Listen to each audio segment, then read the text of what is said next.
Hello, guys, and welcome to another episode of Behind the Mask.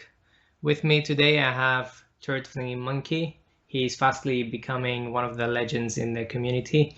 How are you doing, man? And happy Thanksgiving, Oh, yeah? stop it. I'm good. I'm good. And happy. I mean, I don't think you guys have any Thanksgiving equivalent in Europe, do you? We don't know. We only Yeah. hear about it. Just okay. It's not even that big anymore. Now it's just like a prelude to Christmas. Yeah. Isn't it close to Black Friday? I mean, is it on Black Oh yeah. Friday? Well, because Thanksgiving's always on a Thursday, so Black Friday is supposed to be this big shopping day because it's the day after Thanksgiving and it kicks off the Christmas shopping season. Oh, okay. So retailers like to play it up by offering really good sales and then watching everyone run each other over to save 15% off a toaster. Okay. So yeah, and people kill each other or fight with each other over toasters, televisions, and crappy Yeah, televisions at that. I actually I wrote an economics paper for my undergrad about the opportunity cost of Black Friday.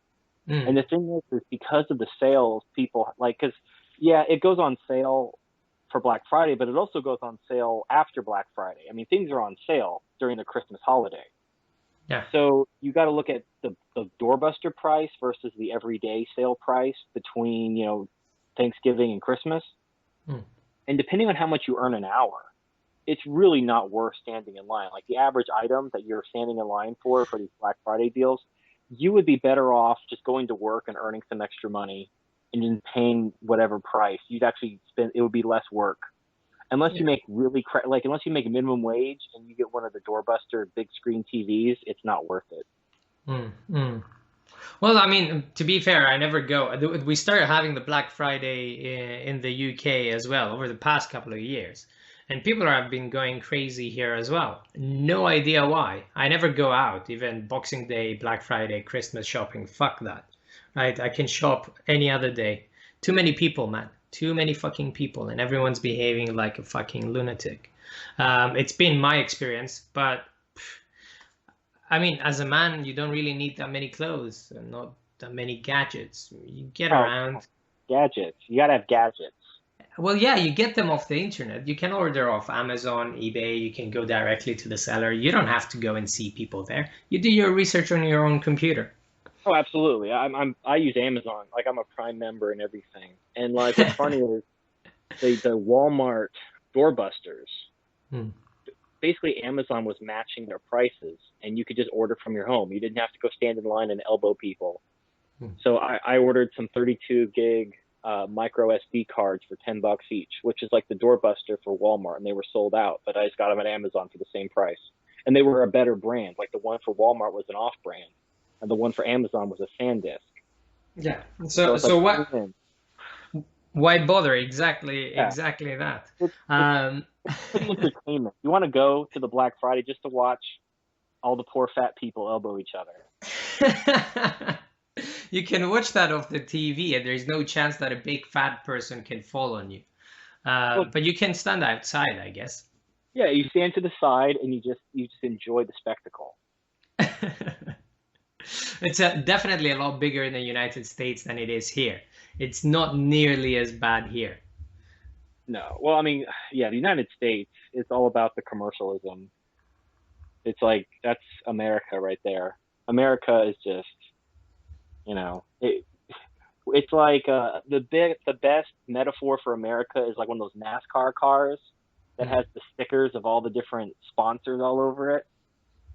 That's America. We're one big country that's sponsored by the following, and then it has like all these companies.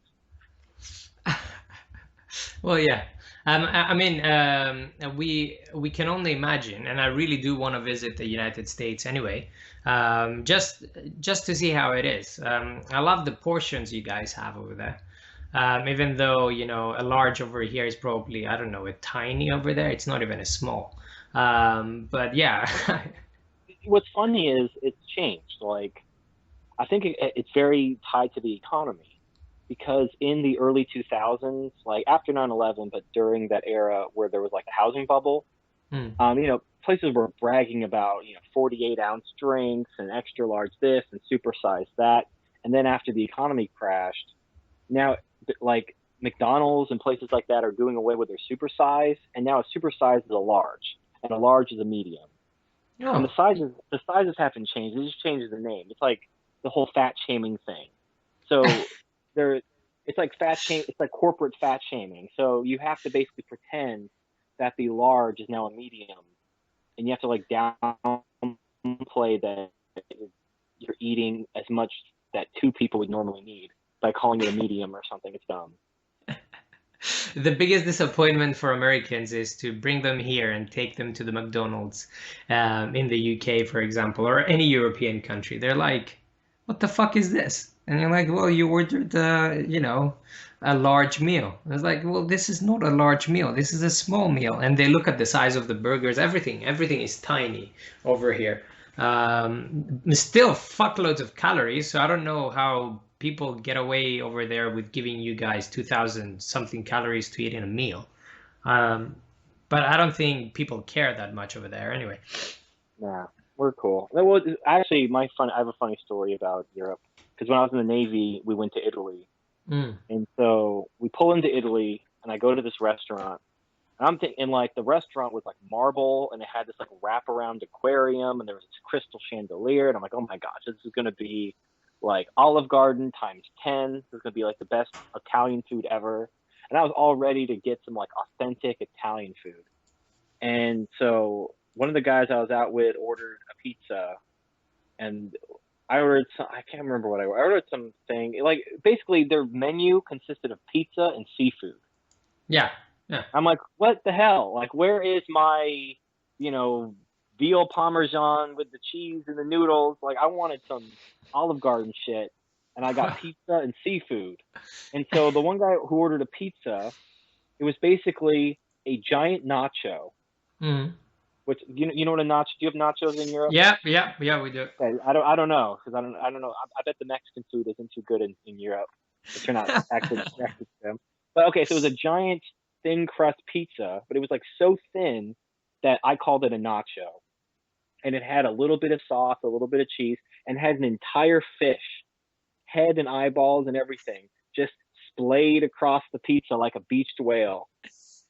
And I was like, I didn't know what to say. I was like, wow. Simplicity, man. Food. But it's like, yeah, like. But that's what Italians are famous for. They make simple food, good sauces. That's it. I don't understand where the idea for all that fuckloads of cheese comes from. I'm presuming that's American Italian idea. Or it's American. It's like Tex-Mex. Because like I'm from the Southwest originally, and so I like really good authentic Mexican food. But you go to like a Tex-Mex place, and yeah, it's like fuckloads of cheese, rice, beans, and they just load it full of stuff. Whereas, you go to authentic Mexican food, it's usually just like a tortilla with meat, cheese, or vegetables. Yep. Well, a lot simpler. I mean, okay, it sounds like you've been, around the world and shit like that, right? And you've mentioned in one of your videos that you've been to the army, I was in the Navy. Navy, sorry. I know there is a difference. Well, I was deployed with the Army. They had what was called an individual augmentee program. Basically, during the Iraq War, there weren't enough people enlisting in the Army, so they did what was called stop loss, where they wouldn't let you get out. Like when your enlistment was up, they told you had to stay in until the war was over. And then another thing they did was what was called individual augmentee, where they took people from other branches like Air Force, Navy, and they basically sent them out with the Army because they didn't have enough people in the Army itself. So it was almost like a draft, pretty much. Yeah. Even though you were specialized for something else, I'm presuming.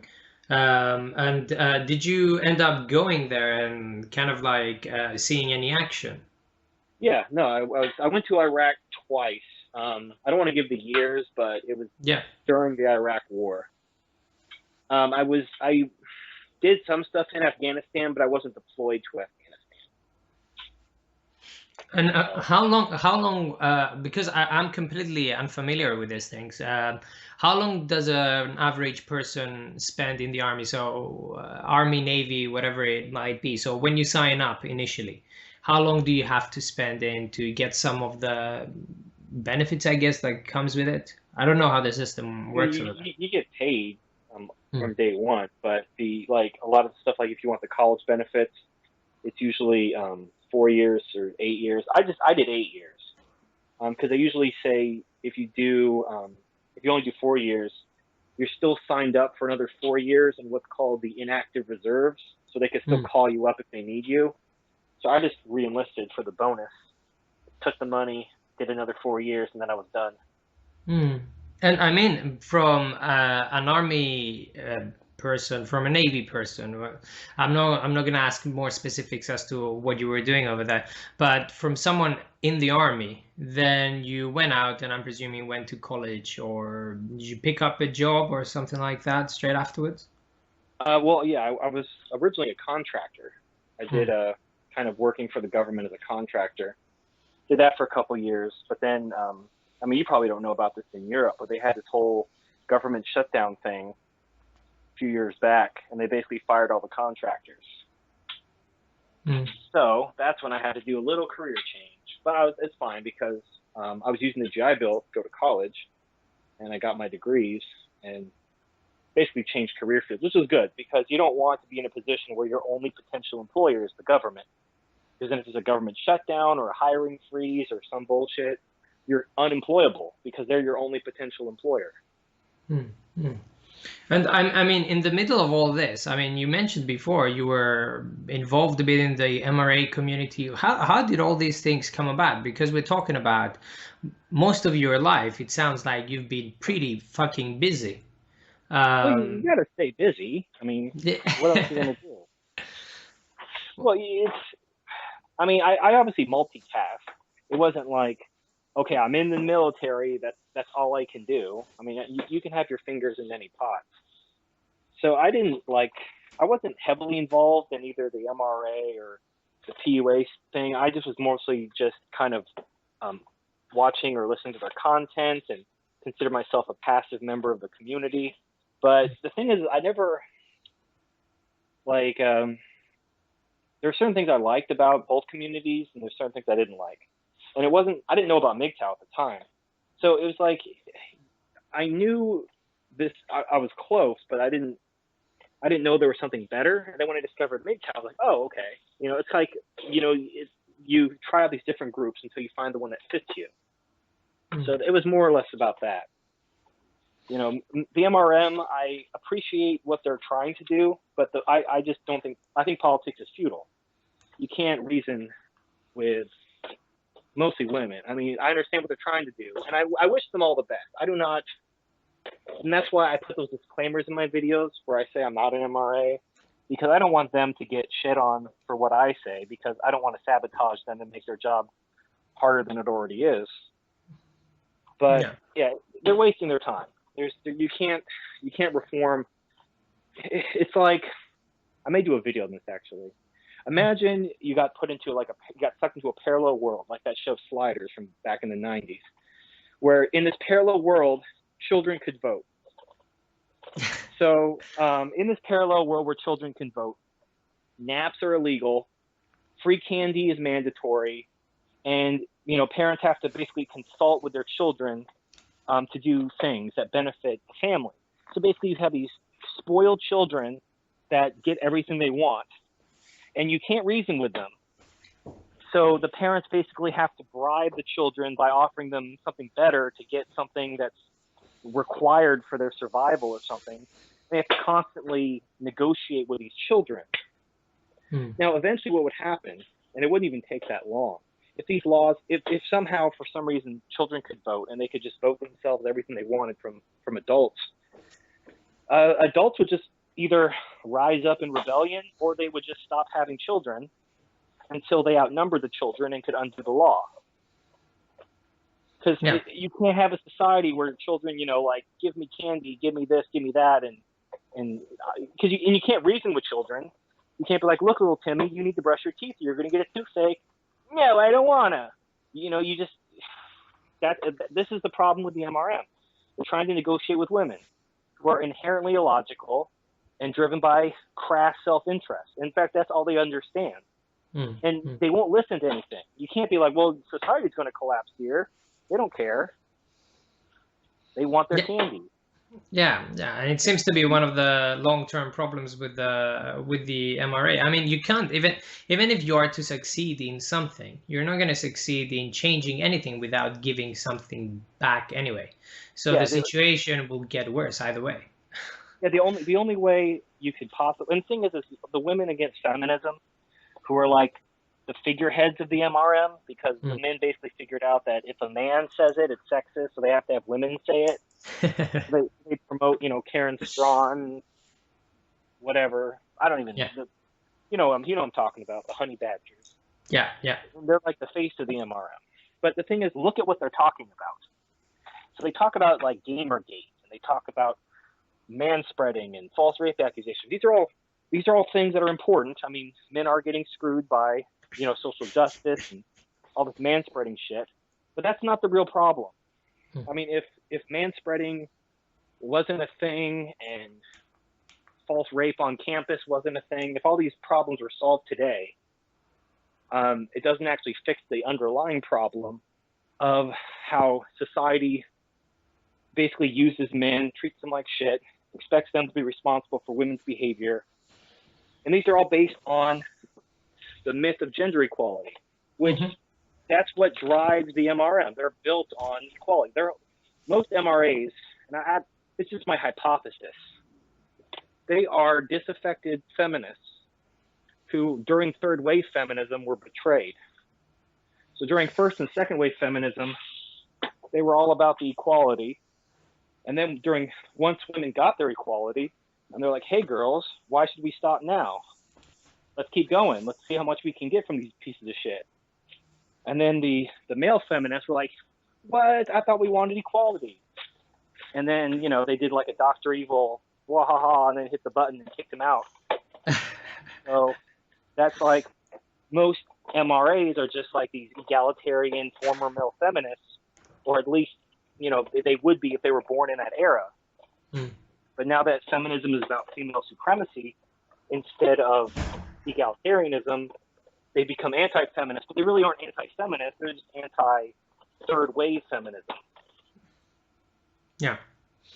And I mean, once the cat's out of the bag is what I say. Once the cat's out of the bag, equality is now the new norm. You can't change that. I personally, you can't. It's like in the example where you said you give children the vote. You can't go back, especially when they outnumber us in terms of voting and all that shit. And it's not even just like they're 51% of the population, but then if you take out all the males who are in prison, because if you're a felon, you can't vote, and most prisoners are male. Yeah. So it's that, and also men die before women. So in the senior population, it's overwhelmingly female. So it's like more like 55% of the voting population are women. So, but this is the thing that's funny is people, because third wave feminism has become a female supremacist movement, they accuse MGTOW of being the kind of the opposite side of the coin of feminism, because, like, especially me, I mean, I'm basically a male supremacist. But the difference between being a male supremacist and being a feminist is being a male supremacist is just being objective. You're saying, like, men are better than women. It's like, oh, you're a male supremacist. Sure, but I'm also just being objective. I'm using my eyes and my brain, and I'm looking at reality, and this is the conclusion you inevitably come to unless you deny reality for the sake of your ideology. Whereas feminism, there's nothing objective. Like, to claim that women are better than men and should rule over men, you have to deny objective reality. There's no objective rationale for female supremacy. Well, I mean, I find that even with whomever, I mean, girl I talk to, for example, even if I suggest that men are more intelligent than women, they will say, for example, no, of course they're not, blah, blah, blah, blah, right? No reason to it. But then I ask her, okay, just think about your... Yeah, I'm here. Can you hear me? Yeah, no, I think I walked too far away from my phone. Okay. So even if you talk to girls and you ask them that question, they instantly trigger. But when you ask them, for example, well, think of your average friend, for example, and then compare it with your average male friend, right? Who is more intelligent? And it's always the men who are more intelligent in these situations, right? Men, majorly pussy whipped. All of their intelligence seems to go away, and it's the gynocentrism that we talk about. Once a woman walks in, or once a woman talks to them, or once a woman humps them, or whatever. But logically speaking, I completely agree with your point, and that's not to say that they're not intelligent women. I've met plenty of women who are more or less more intelligent than me. Not plenty. Plenty is perhaps putting the statistical value quite high. I've met a couple. I met a few. No, it's like in the some of the studies I cite, for example, the 130 IQ, which is like, it's not a genius. It's superior intelligence. Yeah. In the 130 IQ range, there are twice as many men as women, according to the bell curve.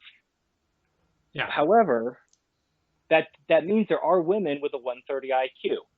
Mm-hmm. So since the average male IQ is about 105, there are a lot of women who have higher IQs than the average man. Mm-hmm. I have no problem with that. But people like to jump on that, like, there's like, I can name these 5 scientists who were women that invented something, and that just proves your hypothesis that men are smarter than women. It's like, no, it doesn't. That's stupid. But, that's why I did that video about generalizations. Like, a lot of these kids, and I blame the schools. They don't teach how to think. They just teach things you should regurgitate on a test.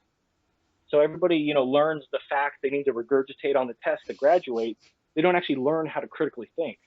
So then when they run into something they disagree with, they don't know how to address it. They don't know how to analyze it. They've never learned how to learn. I mean, I used to think, and I was lucky in my education. It was a lot more free, and I come from a different part of the world. It was kind of like, let boys be boys, let girls be girls, and who cares? And we had to learn how to learn, basically. That was kind of the point of the schools, learn how to learn. And then you go to university, and that's the whole point of the university as well. Now it's a totally different ball game, and I haven't even been out of university for that long. It seems to be that people are not learning to think. People are putting feelings before everything else, political correctness and all that shit, and you can't have a discussion with anyone if you're going to be politically correct all the fucking time. Especially science, man. Science should be completely out there. You can ask and hypothesize anything that you want, and you should test your hypothesis, whether it's right or wrong. That's the whole point of science. Well, but you have to believe in objective truth. Yeah. If you can't even agree that there is an objective truth to be found, and then even if you do agree that there is an objective truth, you have to also agree that the truth is more important than anything else. Finding the truth, confirming the truth. That's more important. Like, even if the truth hurts, even if the truth is unpleasant to face, the truth is more important. I mean, without those two foundational beliefs, there's no point even talking to someone. So if you go up to someone who's like a feminist or a social justice warrior, and you're like, is there objective truth? And they're like, no, there's no objective truth. There's only your truth and my truth. Like, we're done. Your head is so far up your ass. I have no desire to even talk to you. Because there's no point. Yeah, they completely ignore the evidence. I mean, they use evidence whenever it suits them. For example, I mean, our truth in terms of like looking at the same event will be completely different, but it doesn't mean that we can't reach the objective truth by using experimental methods and statistics, for example, in order to reach the conclusion and the truth using statistical relevance. I mean, they use statistics in physics for fuck's sake. You can't repeat the same experiment to reach that result 100% of the time. You get it 99.9% of the time, something like that. And they use statistics even there. So I don't think people... And then there were feminists who were saying that chemistry is sexist because of the way the chemicals or some bullshit, like basically hard science. They're saying that the laws of science were sexist because the way that they operated in reality was contradictory to the feminism somehow. I don't even remember the actual argument, but basically they were saying that science is sexist because it contradicts feminism. So science is wrong. Like, no, you fucking retard. Like, if you're contradicting reality, you're either insane or you're stupid. Like you're either so ignorant and stubborn that you can't admit you're wrong, or you're just literally insane and you can't differentiate fantasy from reality. Mm-hmm. So either you need to just go away because you're too stupid to function, or you need to be medicated. Mm. But this, like, we are not on the same level of like intellectual discussion if you're insane or you're stupid. Sorry, I think I should smoke a lot less than I do. Right. What was I gonna ask you? I was gonna ask you about yourself before you took the red pill. It sounds like, though, you've been taking the red pill in small doses throughout. What I consider to I, be the red pill. I mean, the pill of I fought, reality. yeah, no, I fought it. Like, I mean, it started when um, my mom abandoned me when I was like 12. So, and I was raised by my grandparents. Like in my interview with I Am Serious, I said some people kind of thought I was homeless or something. I wasn't homeless. My mom abandoned me, but my grandma took me in. So I Mm. lived with my grandma and grandpa. So I wasn't homeless. But anyway, it really messed me up. Yeah. Um, and I mean, just to give you a taste, like I mean, I went to war twice, saw some shit. I only had one, I guess you would call a hallucination after that. It was like a month after I got back. Mm. Um, but I never like blocked any memories or had to create false memories to shield myself from the pain of what I saw or something like that. But I actually did when it came to my mom abandoning me. For like the Mm. longest time, I had this false memory, basically to protect myself Yeah. from the pain. Like I had this memory of her because she was going back and forth with this alcoholic, and I had this false memory of me saying I didn't want to go back, so she left me with my grandma. But Mm. that's not how it happened. And what really happened was she just abandoned me while we were visiting my grandma. But I created that memory because the pain of being abandoned was so painful that I created that false memory to protect myself. And Mm. I didn't realize I believed it really happened for years. It wasn't until I was actually sitting with my grandma and talked about it and she told me that's not what happened. I remember you were crying like a baby and you like ran to me and gave me a big hug, bawling your eyes out after your mom abandoned you. And when she said that, all of a sudden the actual memory came flooding back, Yeah. and it like it shocked me because I didn't even realize I had a false memory in the first place because it was so many years ago, Mm-hmm. and I just believed that's what really happened, but it was actually a false memory. But just as, so anyway, let me move on from that. So that messed me up, and so I had like separation and what was the word, abandonment issues, you could say. Mm. So I was always big on I didn't like I was very big on not being cheated on. So I had girlfriends and I just didn't, and I wasn't like overprotective or anything like that, but like I didn't tolerate cheating, and all my girlfriends cheated on me. And there was one girl I went out with, like I took her back a few times after she cheated on me. And of course, she always cheated on me again. So then Mm. I had the whole, once a cheater, always a cheater kind of discussion with myself. So I guess my first red pill moment was when I was abandoned, and then every time I was cheated on, I fought it though. I kept thinking, okay, so this girl didn't work out. Well, maybe the nice girls are over here. So I tried dating, religious girls, traditional girls, um, girls who I thought would, you know, I even thought like maybe if I found a girl who was hurt like me, she wouldn't cheat on me. So I would try to look for girls that like maybe were cheated on themselves or were hurt before. Then I'm like, okay, maybe, because they know what it's like, they wouldn't cheat on me because they were cheated on. And no, they cheated on me too. Yeah.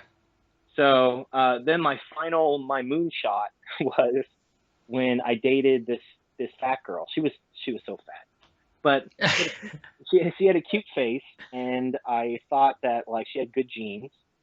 Mm. So if our kids wouldn't inherit her fat or anything. But I figured if I helped her with her emotional issues and she lost weight, she would be really hot. So I was willing to do that. So I dated well below my normal standards because I thought like if I couldn't find a girl who was ready made, a ready made Nawalt, I would have to like buy a fixer upper and turn her into a. Yeah. Yeah. That was I didn't know what a Nawalt. I didn't know about MGTOW at the time. This is like my mindset. So I was really fighting the red pill. I didn't want to admit that this is just the way women are. But anyway, so we dated for a while, and I really thought she was the one. I helped her with her emotional problems. She started to lose weight. We were happy. I was happy. She was everything I wanted. You know, she was devoted and loyal, and she doted on me, and it was great. I loved it. And then, but the problem is, as she started to lose more and more weight, other guys started paying attention to her. Mm-hmm. And because she's never had guys paying attention to her before, because she was always big, then she cheated on me just like all the rest. Yep. And so, and that was it. That was my, I put all my chickens in that, or all my eggs in that basket. This is like my last thing. And I'm like, okay, fuck it. Like, that's it. I'm done. Well, no good deed goes unpunished, right? Yeah. Well, I mean, I guess I got my revenge because once we broke up, she got fat again. And she tried stalking me. I mean, she begged me to take her back, and she's, you know, whatever. But I learned my lesson about cheaters before. Mm-hmm. But she stalked me for years. Like, for a while, anytime I would tell one of my friends back home my contact information, it would somehow find its way back to her, and she would call me out of the blue. Mm-hmm. So I had to end up cutting my old friends out because they couldn't not get her my number. I mean, I haven't heard from her in, I don't know, like 5 years. So I think she's moved on or eaten herself to death. I don't know. But yeah, I guess that was my bigger red pill moment. Mm-hmm. Then I kind of went to I'm just going to use women for sex phase. Okay. And that, it gets old because especially the girls who just lay there and don't do anything. Mm. It's like, you know, I could just be jerking off if I'm just going to use your body as a masturbatory aid. So as Barbarossa would say, the juice wasn't worth the squeeze. And I kind of like looked at it from a financial and time perspective. So, you know, you get a call girl, it's like a couple $100 for a hand job. Not the best use of your time or money. But you take a girl out on some dates, you're going to be spending over like the course of 2 or 3 dates, you're going to be spending probably $150. Not to mention the hours you're going to be spending on the date, getting ready for the date, at her place, the gas, you know, it's just it's a waste of time and money just for a couple minutes of friction. Mm-hmm. So it's just like, I just stopped caring after a while. It wasn't worth it. It's like I could jerk off and get this same satisfaction a lot quicker and a lot more efficiently. And, you know, it's like without that, like, let me just gather my thoughts. When you're looking for the one, you're Nawalt, when you're going unicorn hunting, that carries you forward. You're like, okay, yeah, this chick's a bitch, this chick's a cunt, but you know, she's out there. My unicorn is out there. So you're willing to go back into the dating scene and keep trying, keep looking, keep dating. Maybe you'll find the one. Mm.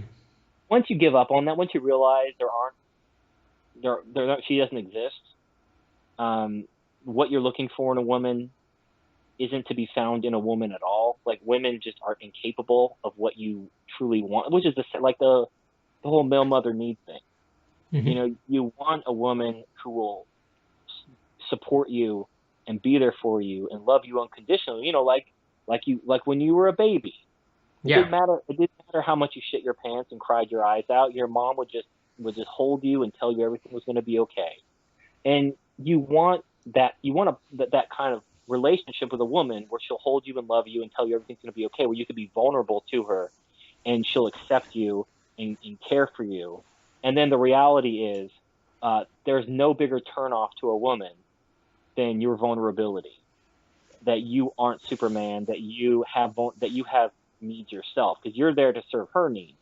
She's Mm-hmm. not there to take care of your needs. You're not allowed to have needs.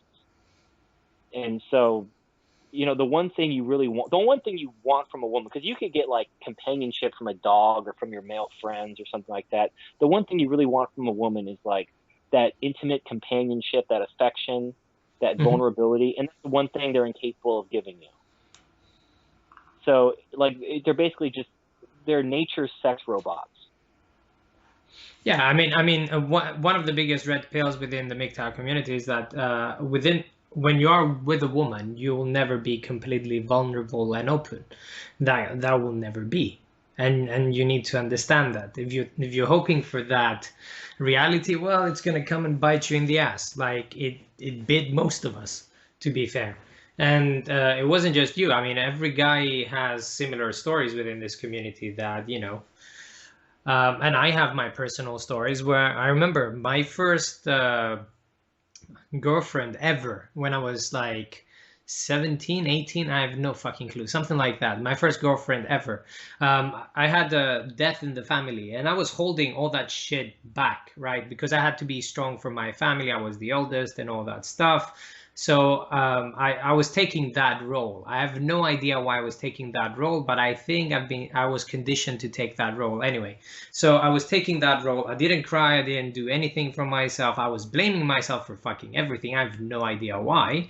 And within a year or something in this relationship, like a year, 2 years after that person in my family died, I just randomly, while I was with her, I started crying, right? I broke down. I felt secure or safe enough in that relationship. And I started crying, not about the relationship, not about anything else, but just about the death of that person in my family, because I never did before. And she looked at me as if I was a broken puppy, right? A broken toy. And from that point on, it was never the same again. I mean, I don't know. I mean, your story sounds like you got multiple red pills throughout your life, and it seems like you were putting the pieces together yourself. It doesn't sound like you needed much help from the No, community. it made sense. It snapped together. The last red pill, what MGTOW really did is it just solidified everything I suspected but didn't want to admit. Mm, Just the finally walking away and giving up on the unicorn hunt. That was the last red pill, I guess. Because you have that hope against hope type of thing, and then when you just realize, like, it's dumb. Now, to go back to your point about crying and stuff like that, this is gonna sound dumb, but mm, actually, what I did when I was in a relationship is I would cry at movies. mm. That's how I would kind of get the feels out. So just to give you the dumbest example ever. So, do you ever watch Dragon Ball Z? Oh yeah, man. Of Okay. course. Okay. I don't know. You never know. Anyway, okay. In like the first season with Vegeta and Nappa and Raditz and all that, the Saiyan saga. Yeah, yeah, yeah, So yeah. there's a part where Piccolo sacrificed himself to save Gohan by getting in front of the beam when Yes. Nappa was trying to kill Gohan. Mm-hmm. I cried like a baby in front of my girlfriend. Mm, Like, cried. Like, mm. now let me contrast that. My grandfather died of cancer right in front of me. Like, he slowly died, and I actually watched him die in the hospital, and I didn't cry. I Yeah, didn't cry until the wake because I had to be strong for my grandmother. yeah, Um, but then I cried at a cartoon character that wasn't even human. He had green skin and little antennas. And of course, he got wished back, so it wasn't even really dead. It wasn't even that impactful of a death. mm-hmm. But I just cry, like, and I still do it to this day, even though, like, I'm not even.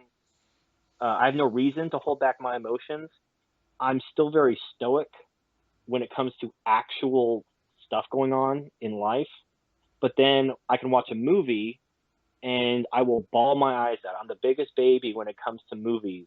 But then in real life, I'm just stone. Mm, mm, So mm. that's like that. I guess it's like my pressure release, to get the feels out. I just, like, because when it's a movie, um, you know, it's separate from you. So you can get emotionally invested and you can get all the feels out over this fictional person because they're not going to jump out of the TV and chastise you for being weak. Whereas, in real life, if you're not strong for whoever, your family, your girlfriend, whatever, everybody everybody leans on the man. The man has to be the strength that everybody Hello? else depends upon. Oh yeah. Nobody is there for the man. If man is weak and needs someone to lean on, nobody gives a shit. You just need to rub some dirt on it and man up. So yeah, and I guess it's just an old habit. And I don't really. I mean, I have a very kind of an indifferent thing. There's not a lot to get worked up over anymore. So I haven't really run into an issue where I felt the need to correct this uh, quirk in my personality. So I still have it. I just whatever. But yeah, I'm weird. Oh no, I don't think you're weird, man. I mean, in my line of work, you can imagine you need to be stoic throughout, especially the man. Man, I've seen female doctors cry. I've seen them, cry more than the relatives when people pass and all that stuff. But you're expected as a doctor to just hold it there. Whatever is happening, even if people die under your own care, under your own hands, you see them breathe out their last breath and all that stuff. And no matter how tragic, because certain situations are fucking tragic, you need to maintain your cool. And I guess because I was the eldest in my family anyway, I kind of transferred well uh, when it came to this thing. So I completely understand your thing. And, at some point, all these things that we hold back, they come out. For you, it might be movies. For other people, for me, was like a relationship after 2 years. And I was like crying. I couldn't stop. It was ridiculous. And let me share. I'll share this weird moment with you, right? In one, Yeah, Ruthie? uh, it's not sexual, right? But Yeah. it's about a group of friends. All of my group of friends at the time, all of us, we're going out. We're kind of like hitting on girls and all this shit. And we were at a party, and something happened. All of us got drunk. We were hitting on girls, doing our normal thing, and then one of us got upset. It wasn't me. It had nothing to do with me at all. But then he started crying, right? And he couldn't stop. It was like this thing that happened to me, that the floodgates were open and he just kept coming, kept pouring out, and it wouldn't stop. And we took this guy to the car, and all of the guys, there was Mhm. like six of us, Yeah. we went in the car and we sat in, just to make him feel a bit better. And within like 10 minutes, there was six guys, and we're talking about grown as guys now, right? Facial hair, the lot, right? Especially some of them were like fucking big and built and shit like that. We're crying for like an hour and a half.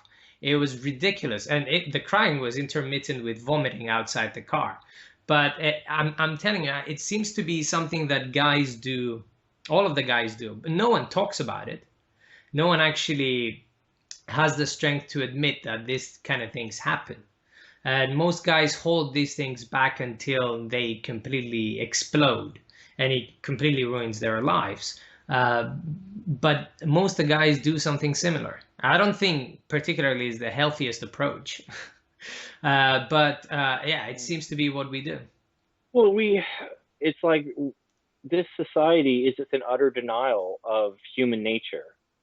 You know, everyone is just supposed to do what benefits society, and we just completely neglect, especially men. No one cares if, like, I'll give you, what's her face? No Holds Barred did a video about some Instagram model named Mm, Adessa something. She's like some Australian Instagram model. Well, mhm, she quit social media. And the reason why she quit social media, she had this like tear filled video where she was talking about how everything was fake and all these companies just wanted to use her, sell products, and she couldn't even have a real life. It was just about like providing value for these customers and making money, and it's not real, stuff like that. And it's like she was only in this whole modeling world for like 2 years, yeah. and it broke her. This is the world men live in their entire lives. As soon as they're like, I don't know when it starts, like, I don't know, 12, Mm. when basically, when boys are basically expected to be men and not boys anymore. I don't know when the actual cutoff is, but As soon as, yeah. at that point, boys are basically judged. How useful are you to someone else? How useful are you to your family, to society, to a woman, to this person, to that person? That is that is what defines a man. If a man isn't useful, he has no reason to be alive. And so this Instagram model was in that world for 2 years, and she talked about how miserable it made her and how this and that. It's like this is what it's like to be a man 24/7, where you're basically being used by all these different groups. You know, your government, your employer, your wife, your girlfriend, your family, your direct family, maybe your kids, but also your extended family, your mother, your brothers, sisters. Everyone wants to use you. Everyone Yeah. expects you to do something that benefits them. And if you benefit them, they'll reward you with a pat on the back, tell you what a good man you are. If you don't give them what they want, if you don't serve their needs, then you're selfish, you're a piece of shit, you're ungrateful, whatever. Every single accusation, and that's the thing, like when people complain about MGTOW, they use the same exact shaming language that a family member would give you if you refused to do what they wanted to benefit them. I mean, they're Mhm. basically all the hate against MGTOW is MGTOW refuse to sacrifice their lives to benefit everyone else, namely like society, women, stuff like that. And according to society standards, that makes us bad people because we're supposed to sacrifice our lives for them. Yeah. And that's what it means to be a good man. And it's like, and this is why, on paper, like when I talk about, women shouldn't vote and stuff like that, on paper, there are two solutions to this problem. One, women could assume equal responsibility with men. If men and women had equal responsibility, they should have equal authority, equal power, equal rights, all that stuff, if they were equal in responsibility. Now, the other alternative is if women refuse to assume equal responsibility, then their power and authority should be commensurate with their responsibility. If they want men to be responsible for everything, then men should have all the power and all the authority. If they only want a little bit of responsibility, then they only get a little bit of power and authority. I mean, it should all be proportional. So, however, just seeing and observing and thinking, the former scenario where women actually assume equal responsibility is beyond the scope of what they are physically capable of. Women cannot, the amount of pressure and responsibility that's put on men would break a woman. They cannot take that much responsibility. Like this Instagram model broke in 2 years. Whereas just your average man, this is expected of him for 60 years. From the time he's 12 to the time he's like 75. This is his life. A woman couldn't last 2 years in this world. The man has to do it for 60 years. And the thing is, we can, I think that's one of the reasons why our brains are wired the way they are, why we are biologically the way we are is, we can handle it, but because we can handle it, we should be rewarded for that. Like this whole bullshit of, yeah, men should be responsible, men should do all the hard work, but then they should share with women. Like the whole bullshit of behind every successful man is a woman. Fuck you. The man's doing all the work. And then here's some woman like, oh, I wash his underwear once a week. I deserve half the credit too. I'll be like, fuck you, bitch. Who told you to stop sucking my cock? Shouldn't talk with your mouth full. Well, I actually completely agree with you on this very point, and you need to be thankful. I mean, that's what makes me angry, that you're asked to thank them for putting your life out there to be sacrificed, for working your ass off for them, for society, for everyone else, and you need to thank them for the opportunity to do that. It's like you see there are these internet memes. Like they're supposed to be like feel good poetry, like those like inspirational quote things. And it was like, a woman needs to be cherished. A man needs to feel appreciated. It's like, but this is like circular reasoning. So a man is supposed to cherish a woman, basically give her everything she wants, everything, live his life for her. And the woman just has to say, thanks, you're such a good man, pinching his cheeks and, patting him on the back. And that's his reward. That's not even, I mean, forget about reciprocation. That's like barely even acknowledgement. I mean, imagine going to work, busting your ass for years, building up a company from scratch. And then they're like, thanks for all your hard work. It's like, bitch, I own this company. I built this company. Don't fucking pinch my cheeks and tell me thanks. It's the master and the slave analogy, isn't it? All they have to do is say thanks. Not even that. You still have to work thanklessly and just do what you have to do. Be a real man, which pisses me off too. And I mean, we broke it down in MGTOW. You don't have to do shit. No.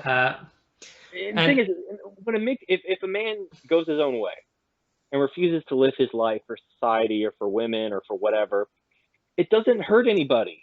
mm, Nobody, like, yeah, I mean, hypothetically, there could be the woman he would have settled down with, would have spent his life serving, who now has to find someone else.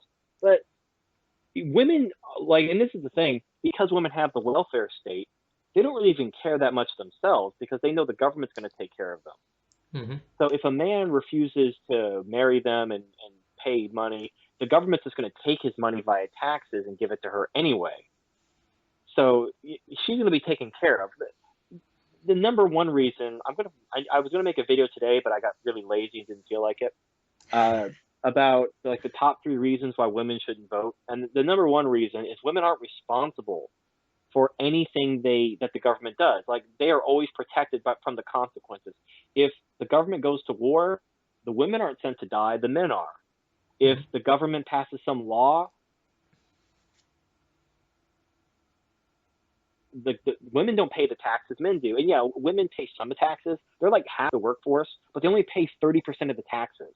And they receive 70% of the entitlement spending. Like they get the overwhelming majority of welfare and entitlements goes to women, and the overwhelming majority of taxes are paid by men. Yeah. So, it's complete bullshit. And because women, they do nothing but benefit and they don't bear any of the responsibility or the consequences of what they vote for, they should not vote. Like that's the problem, and it's the problem that dare not speak its name because when you're playing politics, you have to win hearts and minds. You can't actually just speak the truth because it'll offend people and they won't like you. Well, I mean, they can have our money, which seems to be they're taking anyway. We don't have any choice over it, but they don't have to have us, ourselves, and our minds, which seems to be, and our physical protection to any extent of the imagination, which seems to be what we're doing. And even that, like, we're taking what? Something away, which is not even anything right now. They have the police, everything else to protect them, but they're still complaining, still Everything and moaning.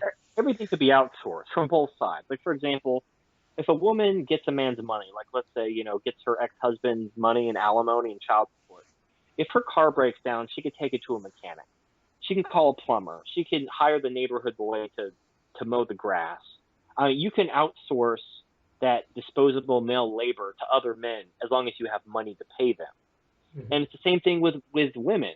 If a man wants somebody to clean his house and cook him dinner, he could order takeout and hire a maid. Mhm. If he wants someone to slob his knob, he can get a call girl or whatever. There's everything has a price. So really, all the entire purpose of a relationship is basically to screw over the man, to get him into a long-term contract. So the woman doesn't only have to. Because here's the thing: what the man is really buying when he marries a woman is he's basically like, we want to raise kids together, and I want you to help raise the kids and do some light housework. Well, after about 20, 30 years, your kids are grown. Your kids have moved on. So now what are you keeping her around for? She's not changing diapers. She's not doing anything. Well, you're stuck with her. You're stuck with her for life. She has no function anymore.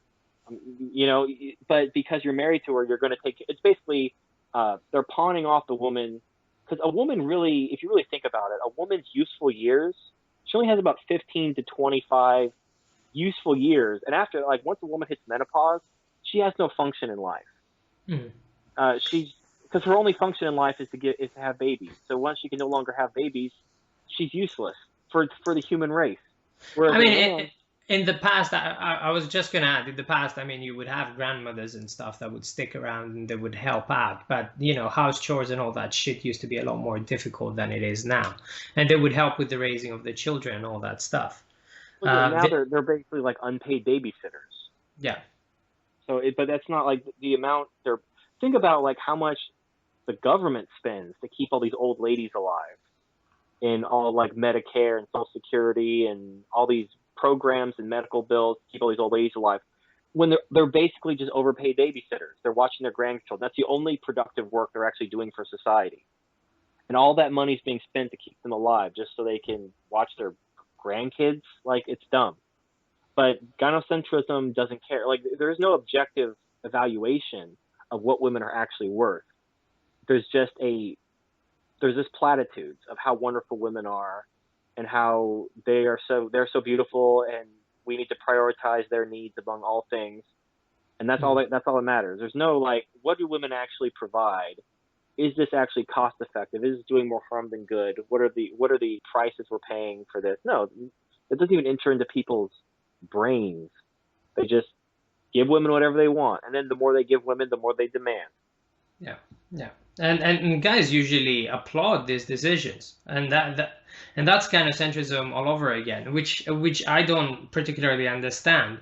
It seems to be that the newer generation, like younger guys, seem to be waking up a lot more to this reality. But again, it's difficult to fight your biology, and it seems to be quite biological. And I remember we used to do these videos about biological gynocentrism and Yeah, social gynocentrism and all this stuff.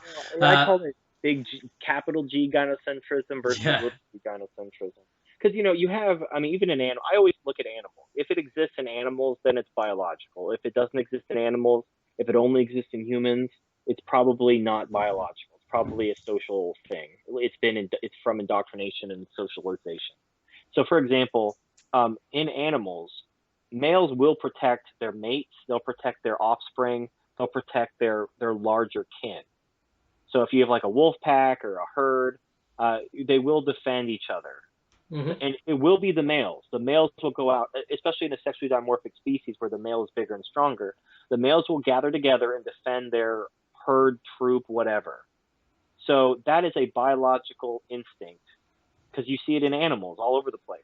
So we can say that, lowercase g gynocentrism, males defending females who are related to them, who they actually have a stake in their survival. Because if this is your mate and she's the one bearing your children, you want to keep her alive so you can bear more children. You can grow your troop or herd or whatever. However, now when you get into the capital G gynocentrism, where you have a generalized prioritization of women in general over men in general, so men who have no vested interest in this particular woman will prioritize this particular woman over a man he should rationally have an objective interest in protecting. For example, a man sees his friend fighting with his girlfriend. Now, he doesn't give a shit about the girlfriend. They're not even friends. He barely knows her. But they're in a fight. And his friend actually has a closer relationship with him than the girl. Hmm. In a rational, instinctual level, he should be defending his friend, not the girl. But in a gynocentric society, he's been conditioned to always prioritize the girl. But this is a conditioned response. It's not natural because boys have to be told don't hit girls. Hmm. Like, I actually uppercutted a girl once when I was little. I was in elementary school. I had a girlfriend, it's like a little kid girlfriend. Yeah. But this other girl like hit my girlfriend, so I just went up and uppercutted her, and all these guys chased me down, like 4 or 5. You know how the white knights. Basically, Yeah. you see a guy uppercut a girl, and she went down like a sack of potatoes. But then all these white knights came at me, and I ran away. And I got called to the principal's office, and she was still crying when I went to the principal's office with her. She had like an ice pack on her eye. Well, She yeah, had, they've never gotten hit before. That's the thing. yeah. Oh, she was like, when I uppercutted her, I remember this. It's so vivid in my mind, even though I was so little. But she was so smug because she had all these big guys. She was basically, because you know how she was with the older guys. Mm.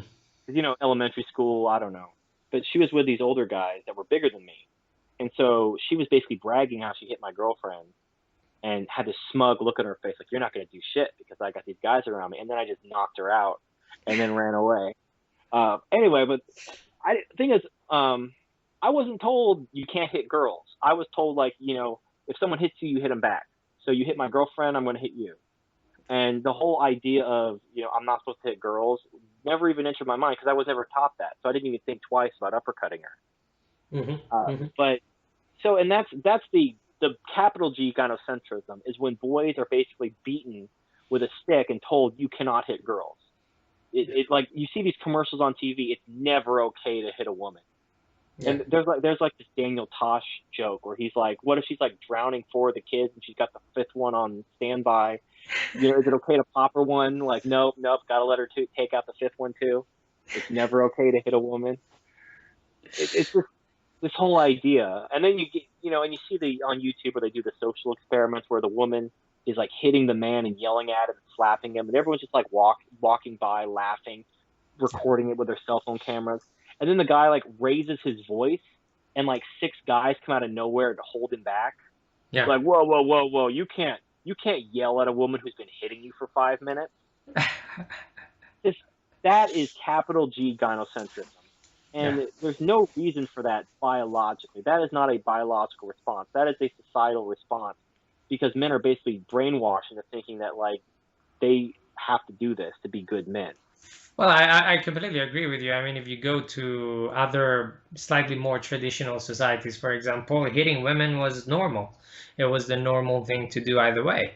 Like she was misbehaving, give her a slap to get back in line. Yeah. Women deserve equal rights and less. Yeah, it was the 50s, wasn't it, in the USA? Well, there's an article. I was going to do a TFM news video on it, but I got busy, and now it's like 2 weeks old, so it's not really topical anymore. But it was a video about, or it was an article about how these maids who work in Saudi Arabia get the absolute shit beaten out of them. They get like their hands chopped off. They get they get kidnapped, and they basically are told the only way they can leave the country is if they basically drop charges against the Saudis who did that to them. And these are like men and women. They don't give a shit because they're not Saudi. They're like I think they're Filipino or Indian or whatever. They're from other countries, so they import them as maids and housekeepers, and then they just abuse the living shit out of them, and they don't care. So so now Saudi women are probably treated very nicely by Saudi men, but that doesn't extend to all women. That's the difference between lowercase g and capital G, gynocentrism. So in the West, all women are put above all men. And like, people talk about how racist America is. America is such a racist country. Black women have it better than white men in the legal system. So for anyone who's like, oh, America's so racist, yes, black men have it worse than white men, but black women have it better than white men. It goes white women have it the best, then black women, then white men, then black men. So it's not a race thing, it's a sex thing more than it is. I mean, even if there's a racial element, sex counts for more than race. And if this were truly a racist country, we would not be prioritizing black women above white men. It doesn't make any sense from a race if you were truly a racist country. But when a gynocentric country, there you go. So it's this generalized putting of women above men in all cases. Like they're talking about getting rid of female prisons. Women shouldn't go to prison at all. It doesn't matter what they do, because that's a bad place for women to go. Because prison destroys your life. Like if you go to prison, now here's the thing: if you go to prison for 10 years, your life is over. Yeah. You have a record. You're not going to be able to get a job. What kind of life are you going to build for yourself once you get out of prison? You're fucked. And 9 times out of 10, you probably had to join a prison gang just to keep yourself from getting killed and anally raped every day. Yeah. So now you're part of a prison gang, and you're basically going to be forced to run drugs, and then you're going to go back to prison. So I mean, I think they need to get rid of most prison in general, unless you're a danger to other people. And just like use corporal punishment or something like that, like beat their ass with a bamboo stick or something like that, and then let them go. Because this locking them up for years and destroying their entire life for some mistake they made when they were a teenager or something is really fucking stupid. But they get that when it comes to women. They understand that when you lock a woman up for like 20 years for manslaughter, her life is over and it's not fair. But it's okay to lock men up. Just not women. We don't want women to destroy their lives for mistakes, but men, fuck them. Yeah. So, I mean, the situation over there is a lot more extreme than it is here yet, by the sounds of things. Haven't heard anything about prisons, man. Well, I mean, feminists, they'll always want more. If you want to know what feminism's end goal is, it's just more. No matter what you give them, they'll want more. And as the more you give them, the crazier their demands become. It's just, you have to, eventually, we have to just scoop our balls off the floor and tell women to shut the fuck up. No, we're not doing this. You're not getting this. Shut the fuck up. And then they're like, oh, you're a misogynist. Like, I don't give a fuck. Shut up. And the thing is, like it is all men's fault at the end. Like that's one thing feminism has right. Everything is men's fault because everything women do is at men's permission. Women can't do anything on their own. They have to have the permission of men to do anything because they don't have the ability to enforce their will on men. If a woman, like on a desert, like you see, I use this example. Okay, so you see these footages, like videos of women on buses or something like that slapping men, and the men aren't defending themselves. They're just Hmm. allowing themselves to be slapped. If you Yeah. put them on a desert island, the same man, the same woman on a desert island with no cameras, no government, no police, no white knights, that woman is going to get drowned. She's going to get her face put underwater until she stops moving for if she hits that man on an island. But because they're in this gynocentric society and the man knows if he defends himself, he doesn't have to wait for the cops. I mean, sure, the cops are going to arrest him for defending himself, but even before that, 20 guys are going to beat his ass. And Yeah. there are these pictures of this guy. It was like this Indian game show where this woman slapped the guy on TV, part of some game show, slapped him, like really just belted him with everything she had. And he like punched her, and like 100 people dogpiled him. And like they clearly saw the woman hit him first, but oh God forbid he hit her back. And she's like, oh, he hit me. And he got the shit beat out of him. Hmm. And she was fine. Like, oh, like, it's not like she had like a huge, shine or anything like that. She just got popped once in the face. He got the shit beat out of him for hitting a woman who hit him first. It's like so fucking stupid. And he wasn't like a big bodybuilder. He was like a skinny little guy. It's not like, you can almost understand like some 6'5" bodybuilder, Hmm. like just like clotheslined the bitch and like knocked her the fuck out. Like she was just out cold. You'd be like, oh damn, like that's kind of fucked up. But when you see like a little skinny guy hit a girl and they're like the same relative size, and you're still gonna beat the guy's ass just because he has a penis, it doesn't matter that he's actually weak and. And then there's this article, someone was sharing it on a Google Plus today about these women who are actually really strong. I Hmm. don't know if they work out or whatever, but they're really strong for women, and they lure men. They flirt with men and lure them into an alley, and then they beat them up and rob them. Yeah. And because they're women, nobody does anything. Yeah. They probably laugh at the guy after he got the shit beat out of him and got robbed because he got beat up by women. But it's Hmm. like some women work out. Some women are bodybuilders, and they're stronger than the average guy, and they could beat the shit out of a guy if they wanted to. I mean, obviously they have to work harder to get that strong than a man would, but yeah, they could easily take advantage of the average guy and overpower him. Then like the guy's not even allowed to defend himself. He's like getting the shit beat out of him. All of his buddies are taking pictures of it, laughing about it. And then if he gets like one good hit in, then all these guys are going to beat his ass Hmm. for defending himself. And that's capital G gynocentrism. You don't see that in other countries where you have if a woman is like beating a man and he just like turns around and backhands her. I mean, I can understand once her bullshit stops. Like a woman is hitting you and you hit her once, she stops hitting you. Hmm. You could stop hitting her.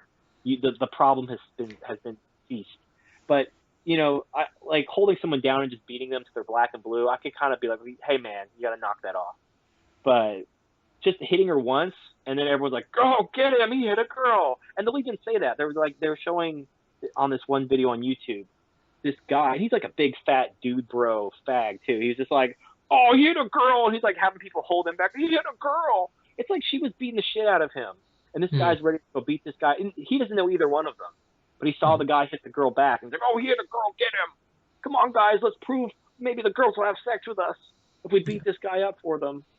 It's just It's yeah, pathetic, isn't it? The whole situation is pathetic. I mean, it makes a man, especially a man who sees these things, understands his disposability and stuff like that. It makes you quite bitter at times. I mean, it definitely makes me bitter to understand that these things do exist out there. And I try not to put myself in situations where similar things can happen. And when, for example, a woman laid hands on me at home, I didn't beat her back or anything like that, but all I had to do is create some damage around her, and then she realized that could be her face next time, and that would be it, and she would seize whatever she was doing. But if you're walking out in public and this shit is happening, and women are becoming a lot more, let's say, confident that nothing will happen to them, that they are doing it in public. They have like fuckloads of white knights,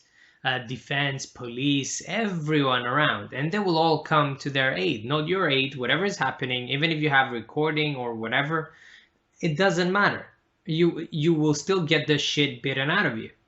Yeah, they know it. They and that's why like they'll do it in public. They'll that's why they cause a scene. It's like when a woman starts yelling at you at the top of her lungs, she's doing it to get the attention of all the men in the area. Of watch me emasculate this guy. Maybe I'll hit him. Maybe I'll throw food at him. Maybe I'll pour a drink down his face, and he's not going to do shit. And if he does do anything, all of you guys are going to beat his ass, right? And it's just this unspoken thing. Mm-hmm. But you know, it's like actually my one girlfriend I had, the one I talked about before, she punched me once. I was teasing her about something, and she punched me, and I gave her a dead arm. You know when you like punch someone on their bicep, like the side of their arm? I punched her in the arm and basically made her arm go numb. And I told her, don't ever hit me again. And she never did. Yeah. Because I think she tried to lift her arm up, and she realized she couldn't lift her arm, so I gave her a dead arm. And she realized, oh, that really hurt. Yeah, I mean, the way things are with hypergamy and all this shit and shit tests, right? It seems to be like women are testing you to break the law, almost, to make sure that you're good enough, even in private, right? Yeah. Well, the thing is, the problem with the shit test is when you're in public, though, you can't do. Like, you can't pass the shit test in public. Exactly. Because now you have to deal with the gynocentric society's expectation.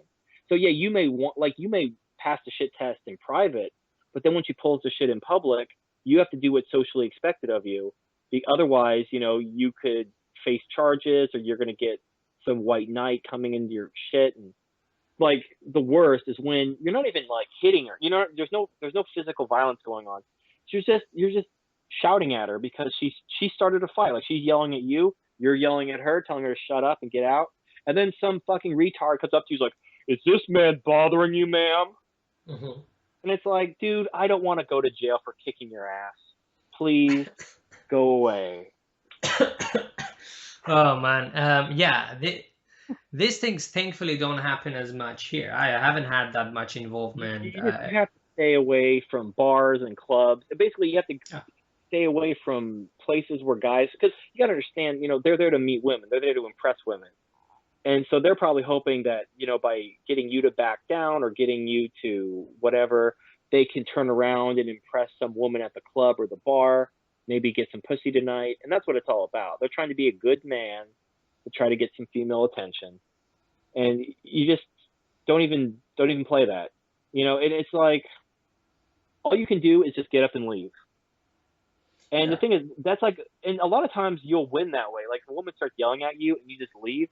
You're like, fuck it. Like, you know what? I ordered my food. Fuck it. I'm out of here. And just leave and just go get in your car and drive off. I guarantee she'll call you and be like, oh, can you come get me? Like, she'll apologize to you. I'm sorry. But you can't do that shit in public because just the rampant white knighting.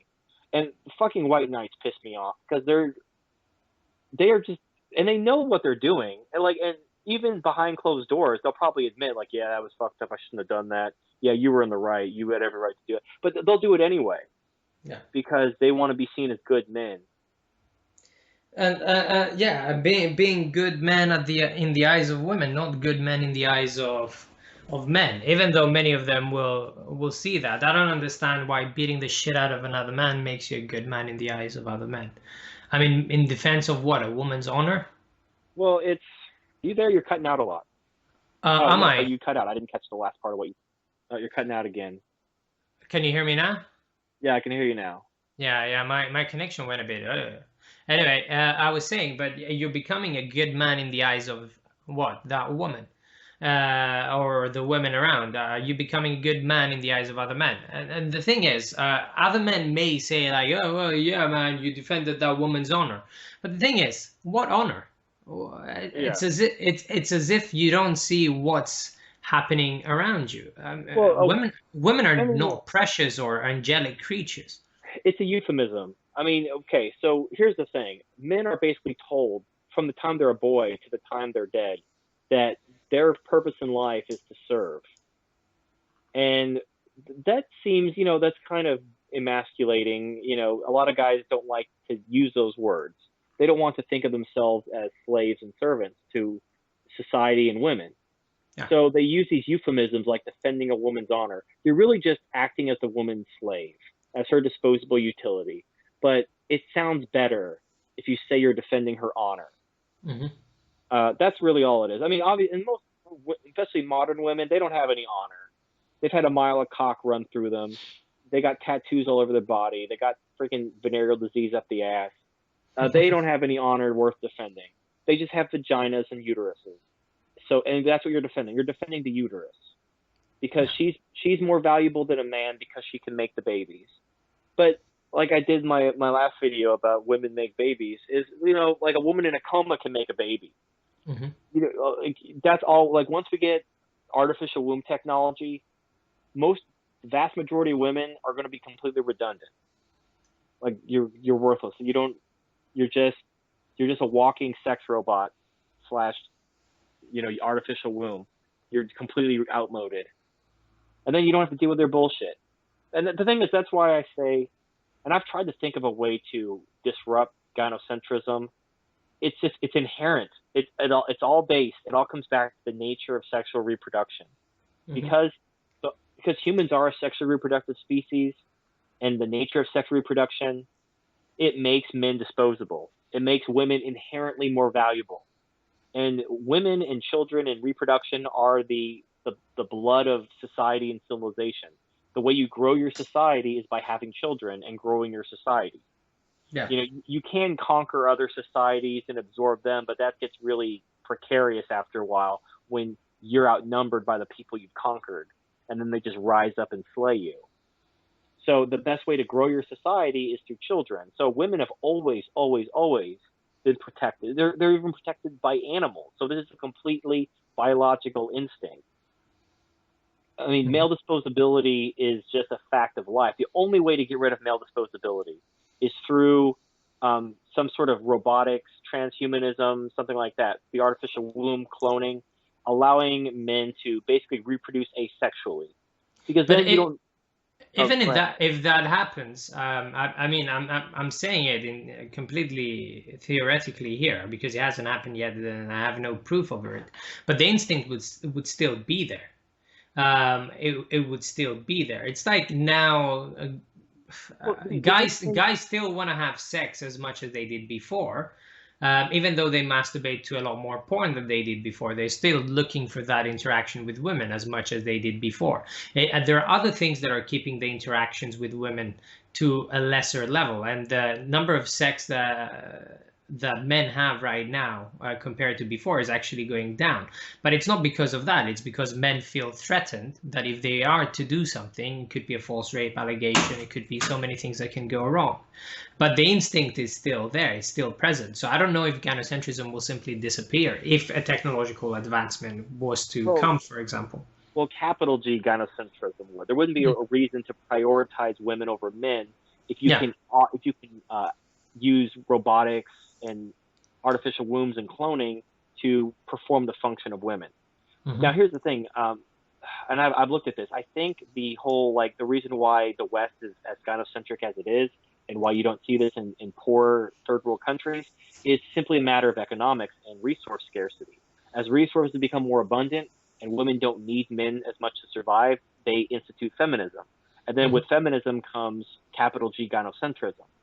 So, in order to have a rich first world country with modern conveniences and abundant food and so forth, without feminism and capital G gynocentrism, you have to have some kind of artificial reproduction, because that is the trump card that women have, where they can Mm. make any demands they want. Because hey, if you want to reproduce, I got what you need, so you better give me what I want, type of thing.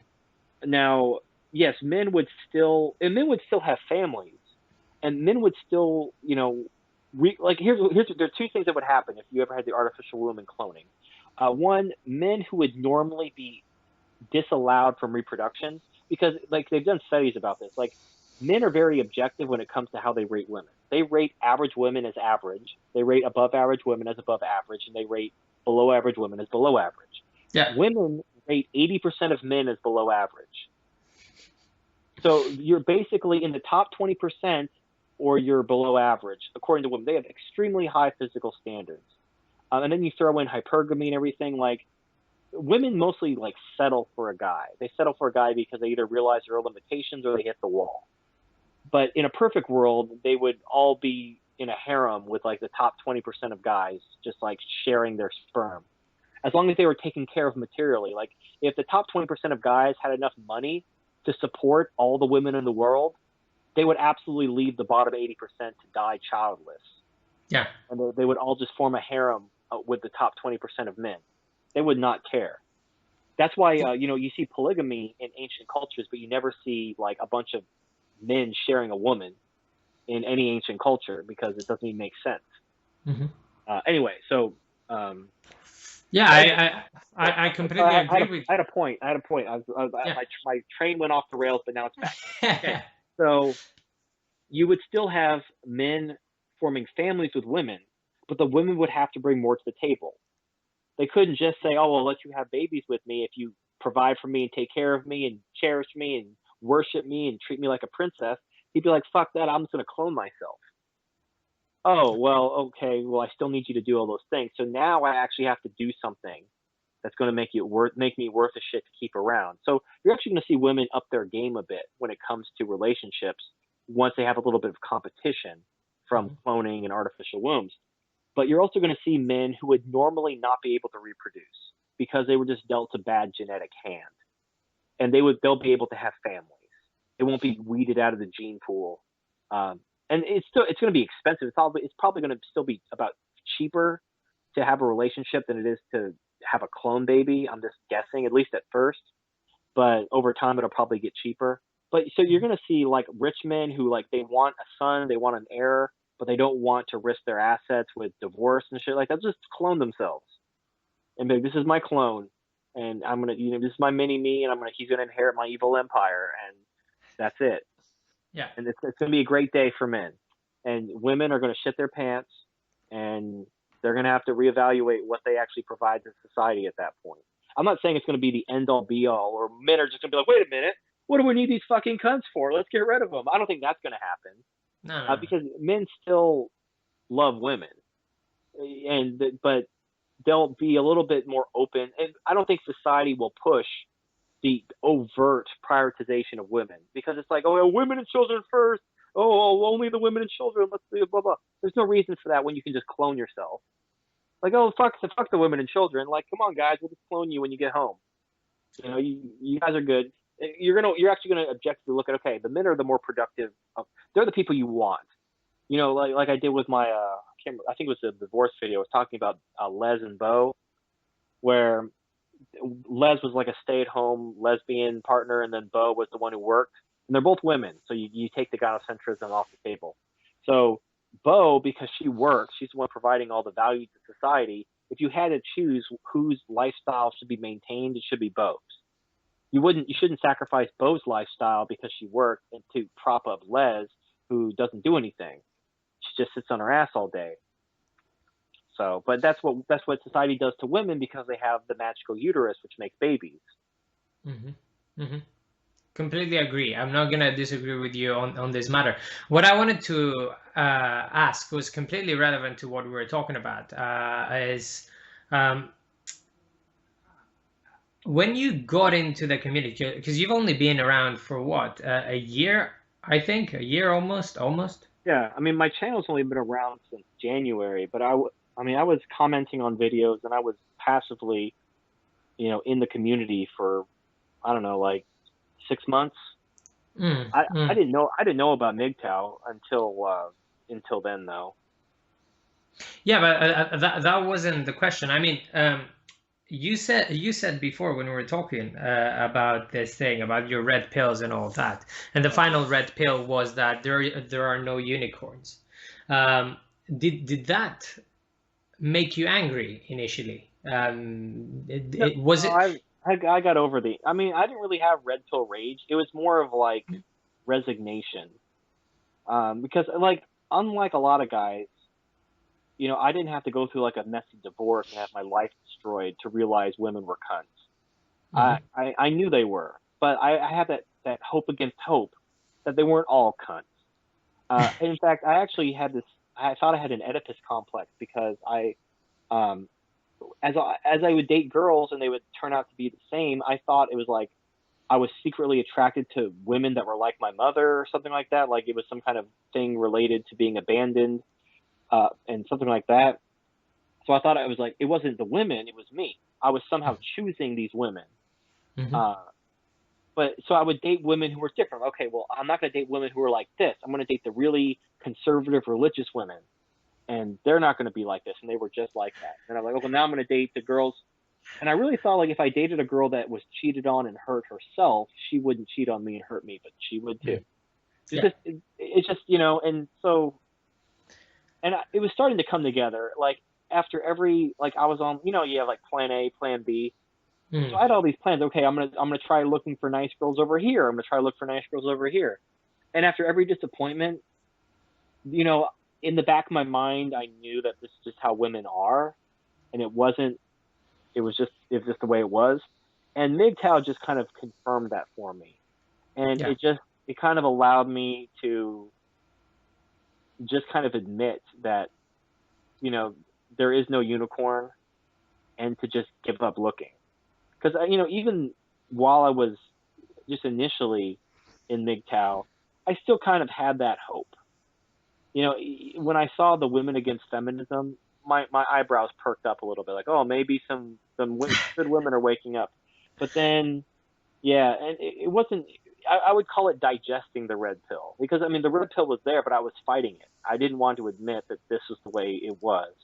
But then you see it, and then once you admit it, once you resign yourself to the truth, once you basically like admit there is no Santa Claus, everything snaps into place. Yeah. The beautiful thing about the truth is it's simple and it makes sense. When Mhm. you're trying to understand reality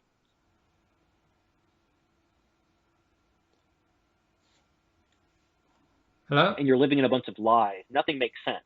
And then when you question reality, someone will just tell you, "Oh, well, don't worry about it. It's too complicated. You'll never like the whole idea of women being mysterious and unknowable. Like there's this internet meme of a giant book that has like 1,000 pages saying, what we know, like how to Yeah. understand women, and it's like 1,000 pages. And then there's like a pamphlet of how to understand men. Well, women aren't that complicated if you understand hypergamy and gynocentrism. They're extremely easy. Like if you understand animal ecology, hypergamy, gynocentrism, you understand women. The Mhm. problem is the truth is not pretty. The truth is Yeah. very ugly and it's not very complimentary to women. So what people do because they can't admit the truth, they they kind of they cover the truth in this mystery. Like, oh, women are just so unknowable. They're just you can't get them. They're so magical and ethereal. No, they're just selfish. They're Yeah. selfish, materialistic, hypergamist whores that just want your money and they'll use you and throw you away. They're like, Yeah. oh, you hate women. Fuck you. It's got nothing to do with hate. It's the truth. And once you see the truth, and then you'll see it everywhere. You'll see Yeah. the blatant manipulation. You'll see women using men. You'll see men throwing them away. Like I'll just give you this example because where I work, in the break room we have a TV, Mhm. and someone turns on this during the daytime. There's a bunch of like divorce shows on the during daytime TV. So there Yeah. was like this divorce show playing where this woman was basically divorcing this guy, and this guy was like talking about how he still loved her and he wanted them to work it out, and basically the whole reason they were getting divorced is because he was unemployed. He lost his job and he couldn't find another one, and he wasn't. And he said he was talking about how he was he was being like going to trade school and he was going to be an apprentice HVAC technician, and stuff like that. Like he was working hard. He was trying to get his life back together. And she was like, "Well, it's been 6 months. You're not getting any money." Blah, blah, blah. And she's like, "Well, it takes time. I got to do this." Well, I don't got time for that. Blah blah blah. And this poor guy, and you could see like he still loved her, and he could not see that she doesn't. She never loved him. he had a good job, he lost his job, and now she sees that like he's going to be starting at the bottom again in a new career, and she's cutting loose. All like it's and he doesn't see. He's still like, oh, I hope we can work it out. Like, there's nothing to work out, dude. She doesn't love you. Yeah. There is nothing there. She used you for money, and now she's moving on because she's still young. She hasn't hit the wall yet, and she thinks she could do better than you. Mm-hmm. And it's when she finds someone better than you, she's fucking gone. Like Chris Rock has this joke where, you know, when a man loses his job, the woman will be like, "Oh, it's okay, baby. You know, we'll just get rid of some shit. We'll get rid of some shit and we'll make it." She's talking about you. Yeah. You're the shit. Like she may not dump you right away, but the countdown has begun. Yeah. Yeah. So, you know, and the funny thing is, Chris Rock makes these jokes about how women are gold digging whores, and then his wife, he got a prenup with his wife, stayed married to her. His prenup expired, and then his wife divorced him and took half his money. Of course. Yeah. Like, God damn it, Chris Rock. You knew it. Well, it's guys like that. I mean, you shouldn't feel sorry for. What was the that's what I was gonna say. I mean, me, you, and Dark Knight came about the scene about the same time. About-ish the same time, and we're all like pretty young in our ages, youngish, right? Yeah, That's that youngish, well, right? Well, the old people on YouTube anyway. I think it's pretty. It's a young millennial thing for the most. Perhaps I think you might be right there. It's not like I love some of the guys, older guys who make MGTOW content, but I think what I saw in the three of us, like Dark Knight didn't really have a rage phase. You didn't really have a rage phase. I didn't really have a rage phase at all. I wasn't really disappointed. I wasn't really at all. It was kind of like everything seemed to fall into place. You just went like, well, this is how things are. And you just moved on with your life. What are you supposed to do? Yeah, it was just really depressing. Like, you know, my red pill rage moment was just a long sigh. I was just like, oh, this is it, huh? All women are like that. Oh, that's sad. that was it. Like, and the thing is I don't hate women. I can't be mad at women for being what they are. Like, I don't hate mosquitoes for sucking my blood. I just, you know, put on some DEET and I avoid mosquitoes. So and the thing is, it's not even women's fault. The reason society is all fucked up is because there were groups of powerful men, for the most part, pretty much almost entirely men, who saw using women to gain their own power. And they're the ones who sowed the seeds. And now, I mean, they're all dead now. But in the society they created is all kinds of fucked up. But the thing is if you look at, you know, the feminist movement, they take their marching orders from like politicians and stuff like that. It's a symbiotic relationship, but at the very tip top are still men. Mm-hmm. And it's like the same group that started in the first place. So it's a way for them to maintain their power. So I can't even really blame feminism because I mean, women are what they are, and feminism, if feminism was never invented, it would be called something else and it would still exist. You know, people like to blame cultural Marxism. If Marx was never born, there would still be feminism. It might be called something else. It might be slightly different, but it would still exist. Yeah, the social conditions were there. Yeah, it's just female nature. Marx just saw something, gave it a name, and ran with it. But, you know, it would have existed in some form, in some way.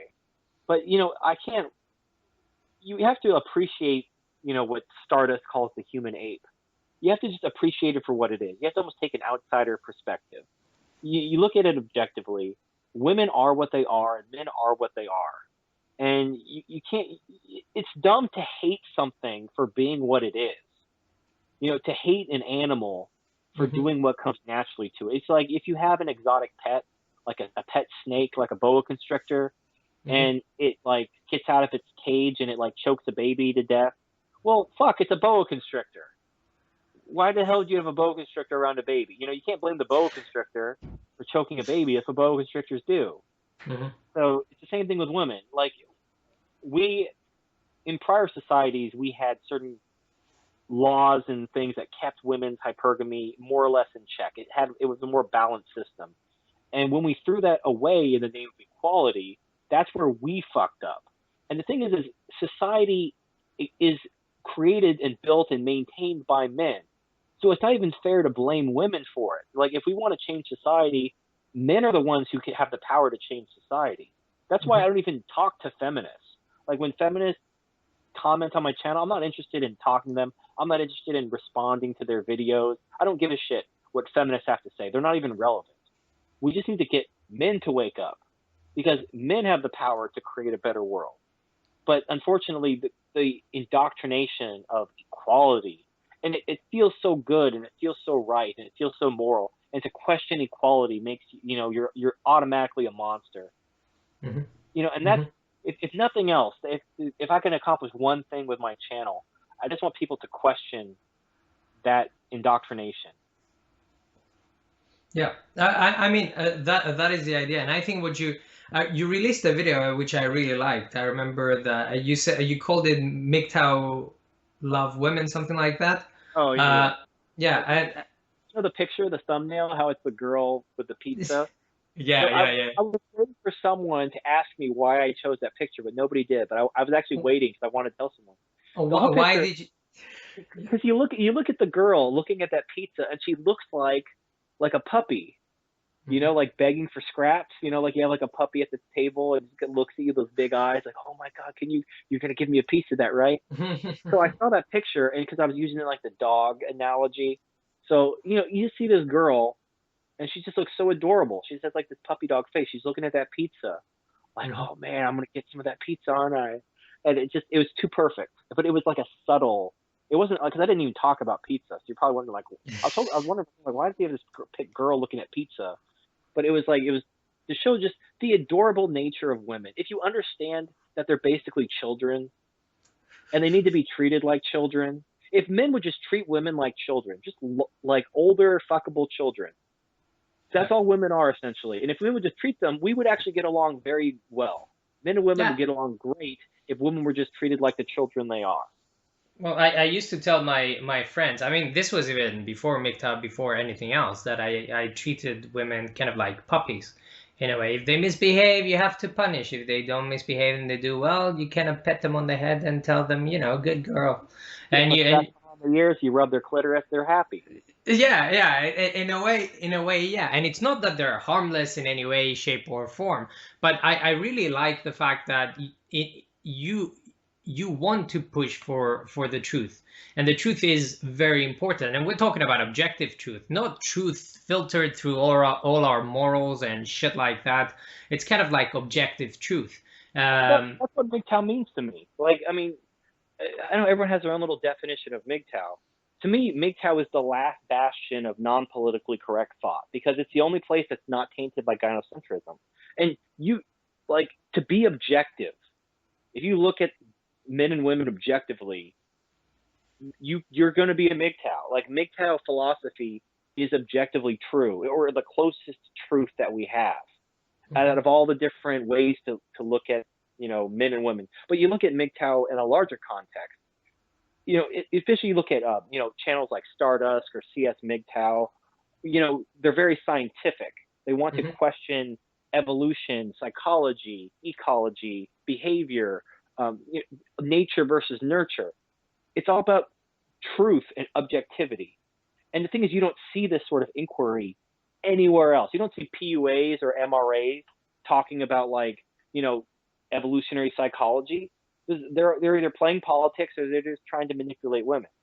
Where MGTOW is like, on its surface, it's a place for men to understand the dangers of modern relationships and to basically walk away from women. That's like stage one. And some men, that's all they want. They like, oh, I'm MGTOW. I'm never getting married again. Okay, because I got a divorce, I got burned, I'm done with women, done. I'm a MGTOW. Poof, and they're gone. They watch a couple of videos, they give a thumbs up, and they roll out. But some people are like, now I want to know what's the way forward. What should I do with my life? If this society is so bad, what society would work? And that's kind of like where I am. Because you gotta, because some people ask like, well, what's the point of all these MGTOW videos? I get it. I'm MGTOW. I've signed my name in blood. Now what?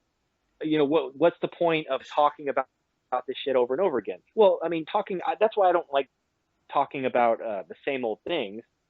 I'll reference it, but I want to talk about some sort of solution. And unfortunately, the more I've thought about it, a lot of times there is no solution because just human nature is what it is.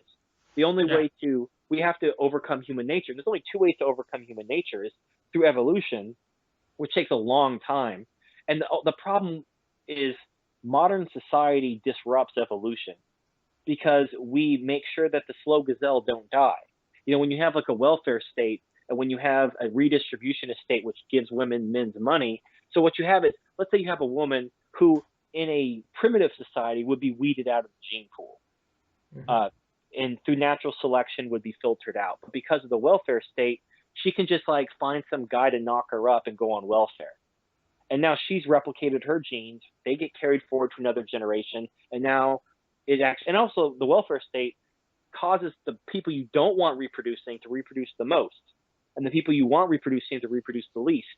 Yeah. So you end up with like the opposite of evolution, where you have like the unfit overtaking the society and you have the fit dying out. So in order to have evolution work its magic, you actually have to have like a more or less collapsed primitive society. You have to have the weak killed off so that the fit can reproduce and replicate and weed out the bad genes. But that's not going to happen because that's cruel. That's cruel and inhumane to let people die who deserve to die. I mean, in nature, evolution only moves forward when there is an environmental pressure, let's say, something to push it forward, to force it to adapt. In evolution, there's two stages to evolution. You have the fit reproducing, but then you have the unfit dying. If the unfit aren't dying, there's no evolution. So, you have to have, but as human beings, we find the idea of letting people die repugnant. We want to intervene. We want to make sure that people don't die. So evolution, we have to basically we can't rely on evolution to actually fix anything because we're not letting it work because it's inhumane. So the only other alternative we have is transhumanism, where we can use technology to rewrite our biology. Yeah. Like we're starting to understand. Did you know there's a monogamy hormone? What? There's I definitely don't have it. Okay, no, it's in I can't remember what it's called. There's a mammal called a vole, which is like a mole or something like that, but it's spelled with a V. But it's like this little rodent, and it releases this hormone when it mates, and it makes them addicted to their partner, and it's released during orgasm and during childbirth, and it actually it's the pair bonding hormone. And in large doses, like in the vole, they bond for life because they have this hormone in such high amounts. And they actually did an experiment where they suppressed the release of this hormone, and then the voles didn't mate for life anymore. So you can actually change human behavior if you want to have like monogamy and pair bonding, and you want fidelity and stuff like that. All you have to do is like develop some sort of way to manipulate the manufacture of this hormone. But the thing is like, now we're talking about, mental illness, stuff like that. Because I mean, all mental illness is all about brain chemicals. You have too much of this chemical, not enough of this chemical, and you're schizophrenic, or you're depressed, or whatever. It's all that's the latest theory, more or less. Yeah. So, but it's not just that. It's love. It's monogamy. All these things that that are good are also just brain chemicals. So if we could use technology to rewrite or overwrite our instincts, so we can actually create a more equitable society without being driven by these primitive instincts. Because right now, like, we have these instincts for a reason, because in a more primitive society, they helped us survive. But in a modern society, they're a little bit counterproductive. But because they're hardwired into our DNA, because that's what instincts do, we can't just like turn them off. We still have these instincts. So we need to use eventually transhumanism to have more control over our biology. Maybe use like nanomachines to regulate our hormones and whatever. A way to control ourselves, to basically make us who we want to be, not what nature designed us to be. But that's really the only way I can see us ever overcoming these instincts. Well, there is no other way forward, and yeah, I mean, CS believes on the same thing. I personally believe on the same thing. Dark Knight believes on the same thing. There are different ways to go about it: changing the genes directly, infecting ourselves with viruses to change the genes, changing the genes of children before they're born. All these things, creating evolution down in the microscopic level using microscopes, viruses, and all this shit, or creating technology that could perhaps work on the nanoscale, let's say. But all these things, they're years and years and years away. And right now, we're simply, I mean, the reality that we have to deal with and understand, and many of the young guys come to accept, is not beautiful, is it? Well, and It's that's why MGTOW is primarily just a self-preservation movement. It's not like, I mean, the armchair philosophizing of trying to come up with a better system and talking about transhumanism. We could come up with a system, but we have no means of implementing it. It's all just theory. So at the end of the day, it is what it is. If you really want a child that bad, you either have to go surrogate, which you pretty much have to go to Asia at this point. They won't let you use a surrogate if you're a single man in the West. So, well, I think there are certain places in the United States. CS did an interview with some. It doesn't matter. Yeah, but I don't still know, but possible. yeah, it's possible, but you have to have a lot of money. You have to be able to fly across the world, or at least to another country, depending on where you live, in order to get a surrogate. And then even then, that child's only half yours.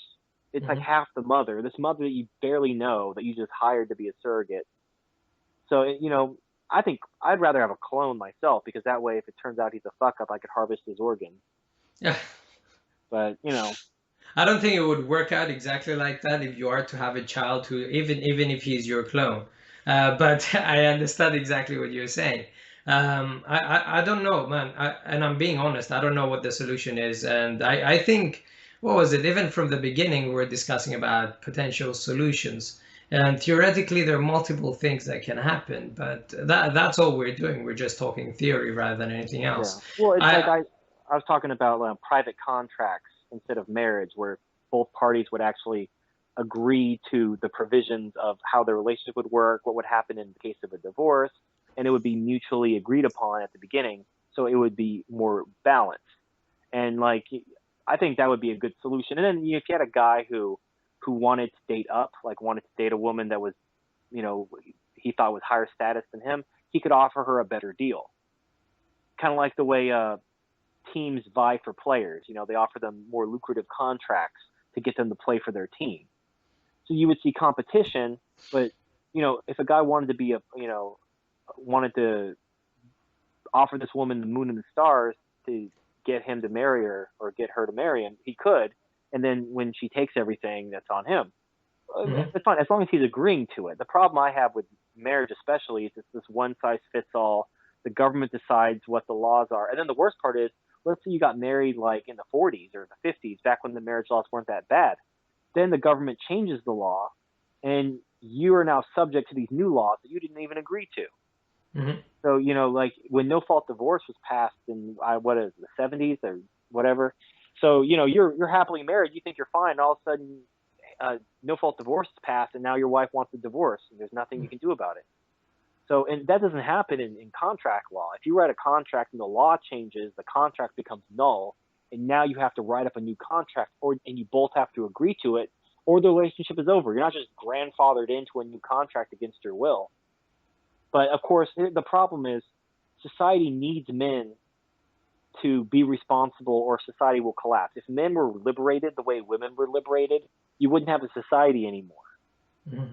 Because men would everyone would be like, you can't have nobody working. You can't have everybody just standing around with their hand out waiting for someone to take care of them. So someone has to actually do the work. So, they've decided that, men are going to, which is fucked up, but, that's gynocentrism. Absolutely, man. Absolutely. All right. I think what are we, close to 2 hours now? There you go. Yeah. Feel free to trim. Yeah, feel free to trim it up. I'm a rambler. No, man. Yeah, you did very well. I mean, I'm not gonna cut it out at all. I mean, I'm just gonna cut up the introduction and this bit, I'm presuming. Okay. Do you think? Oh, I figured out why my voice quality was dropping off at the beginning. Oh, tell I me. I I was downloading a game on Steam and it was using up all my band. So yeah, My pro tip. connection is not great either, man. Well, It no, really isn't. no. But anyway, just pro tip: if you guys are on a Skype or Hangout, make sure you turn Steam off. That'll help the quality. I mean, can I ask you one more question? I mean, I remember in one of the, I don't know if it was a video or a chat, you said in your private life, it works out that, getting some sexual gratification is close to so much. Therefore, you prefer going on dates rather than going to prostitutes, something Yeah, like that. I value my money more than my time. So if you look at a call girl, it's going to be about. I mean, like, it starts at 200. If you want, like, I prefer blowjobs to sex because I don't have to wear a condom. Mm. So a blowjob's going to be about like 250, 300, depending on the girl. So that's a lot of money. So going on a date, like taking a girl out I use Olive Garden as the example. It's going to be about $30 for her, $30 for you. You go out, let's say 3 dates, it's $120. Then, you go to her place, bring a bottle of wine, and then you have sex on the third date, just hypothetically. So you spent, let's say, $150, and you spent 15 hours on these various dates and going to her place to watch Jesus. Netflix. Okay. Yeah. Right? So you're saving some money. You're spending $150 versus 300, but you're spending 15 hours versus what, 2 hours? However long it takes to call girl to get there and suck your dick. So it's really a matter of, do you value your money more than your time, or do you value your time more than your money? Now, I'm very cheap. Like, I'm so cheap. Like, oh my God. But I'm cheap too, man. In the last girl that I was seeing, I had it down to less than 5 pounds on ejaculation. That's how I was seeing it. Well, if you're in a relationship, obviously you can get sex more often, and especially at the beginning of the relationship. Well, it wasn't really a relationship. She was kind of like a booty call. Oh, yeah. There you go. I mean, do you value your freedom? I mean, let me ask the question differently. What is your opinion? I mean, for example, Barbarossa now has a long-term relationship by the sounds of things. Anyway, what do you think? I mean, at this stage in your life, do you consider that for a second? Does that ever play in your mind? And I can answer as well after. No, I don't care. Like, when I was in my 20s, sex was obviously more important to me. So I would either, I didn't, I was never really big on the call girls. I never used a prostitute. So I'm too afraid of STDs. But I dated. But it was so much time, so much money. And like, I just, you just you compare 15 hours and $150 to have sex, or I could just jerk off to Pornhub in 5 minutes and I'm done and I can go on with my day. It's like, there's just no comparison. And especially once the need for sex kind of levels off, once you don't think about it so much, it's almost like reverse puberty. Your libido calms down and you're like, you know what? I don't even fucking care. It's just like Barbarossa would say, the juice isn't worth the squeeze. Yeah. Like I could go out and I could meet a girl and I could wine her and dine her and I could probably get into her pants, maybe that night, maybe the second or third date, but it could happen. But it's like, why? Like, it's not even that worth it. And especially when most girls just lay there with their legs open. Like, okay, so I'll mention a porn star I like. So there's this porn star named Luna Star. Oh yeah, go for it. You know what I'm talking about? Yeah, I do. Okay, so you know what I'm talking about. She's actually like gets into it, She's like twerking her ass on the guy's dick and stuff, and she's riding him, and she's doing stuff. That's what I like. I like a woman who knows how to like handle it. I don't like a woman who just lays there with her legs open, like, oh yeah, give it to me. Like, fuck, I could have a tape recorder playing and just fuck a fleshlight if this is all I wanted to do. I'm not using her body as a masturbatory aid. I expect you to kind of contribute a little bit. Yeah. Yeah. So there you go. So I'm presuming long-term relationships out of the question for you. Well, I have, well, no, I have the, I'm kind of like the same thing with religion. You know, I'm leaving the door open. If I see a no shit miracle from, you know, from God, I'll fall down on my knees and I'll worship God. If I see something, I don't know, like if there's a societal collapse and, you know, women are like, oh, please, I need you to protect me. I'll suck your dick. Like the guy from Friday, like, I suck your dick, man. I suck your dick. I'll be like, all right, suck my dick. Go for it. Go for it. And, you know, you can hang out in my post-apocalyptic battle bus and you can suck my dick every night. And Oh man, I get where you're coming from. I mean, but personally for me, so that I can share my thing as well. I mean, I'm cheap. I'm very yeah, cheap. Even my friends call me fucking cheap. I'll go out and I'll spend £5 a night, right? Even if I go out for like 10 hours, or spend nothing at all, right? I'm that cheap. But I still see girls every now and then. I don't pay a lot. I don't date particularly. I don't really call what I do as a dating thing. I kind of talk to them beforehand and they're kind of wet before they see me, right? So I work that angle. But let's say I find a girl that works. She keeps coming back. She doesn't talk too much shit, and I don't care too much having her around. Yeah, I might consider it. Not monogamous in any way. I'm still gonna do my own thing. I'm still gonna have my own space and all that shit. you broke up. Oh, sorry. Do you want me to repeat that? Well, sure. Yeah, no, you just kind of cut out in the middle. Okay. Well, if I find someone, like I said, that's just shuts up, I don't have to see her all that much, and I can do my own thing, continue with my career. I can study, do all this shit that I have to do. Fair.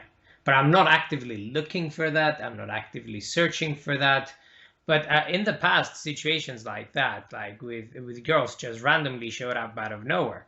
Uh, when you kind of not looking and not caring, they kind of show up and they behave themselves. Not forever. Hypergamy is a Yeah. bitch anyway. They'll behave for as long as they behave, but that's the beauty of things, right? If you're MGTOW or whatever, just tell them fuck off, right? And you just kick them out, which was the last thing that I did with this girl that I mean, it wasn't a relationship or anything like that. I was seeing other girls as well, and she knew it. But she kept coming back. She was a stable girl that kept coming back, but she started acting all crazy. Yeah. That's it, gone. The mask started to drop. Yeah, exactly. The mask started to drop, and you started seeing all these crazy just flashing in her eyes, and you're just like, okay, time to go. There's the door. Yeah. Get the fuck out.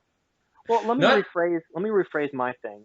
Like really, what it comes down to is I wouldn't be against a relationship if society was more balanced. Like, because women are basically children. If men were allowed by society to treat women like children, then I don't think a relationship would be bad because I would be in control.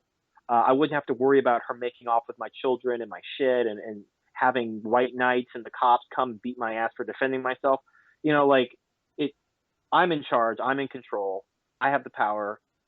Fine. And then I'm not against necessarily, just like I would take care of my kids. I would provide for them and I would protect them. I would take care of her, but I would not take any bullshit or any disobedience or anything like that. Like, this is just like a parent would say to their kid, this is my house, it's my rules. Same thing, my house, my rules. mm-hmm. Get the fuck out. You're not getting any of my shit on your way out. There's no cash and prizes at the end of this game. Mm-hmm. You stay here, I'll take care of you. You listen to me, I'll take care of you. You don't like it, get the fuck out. Yep. So absolutely. And some people are like, oh, why don't you go to another country? I could. I don't fucking care. And the thing is, because it's like, I'm not against it, but I don't. It's like, again, the juice isn't worth the squeeze. I don't want to go live in Asia and have everything smell like shit everywhere, and I don't want to go live in like some third world country just so I can have some environment where the women are respectful. It's not worth it. I'd rather live in America where I have me and my gadgets and my internet and all stuff like that. I'd rather do that and just not deal with women than travel to some other country. Like I am wanting me come to Indonesia, stuff like fuck that. I'm not coming to Indonesia at all. Like that is like on my list of things to do in life, going to Indonesia is like at the bottom of the list, right next to fucking myself with a porcupine.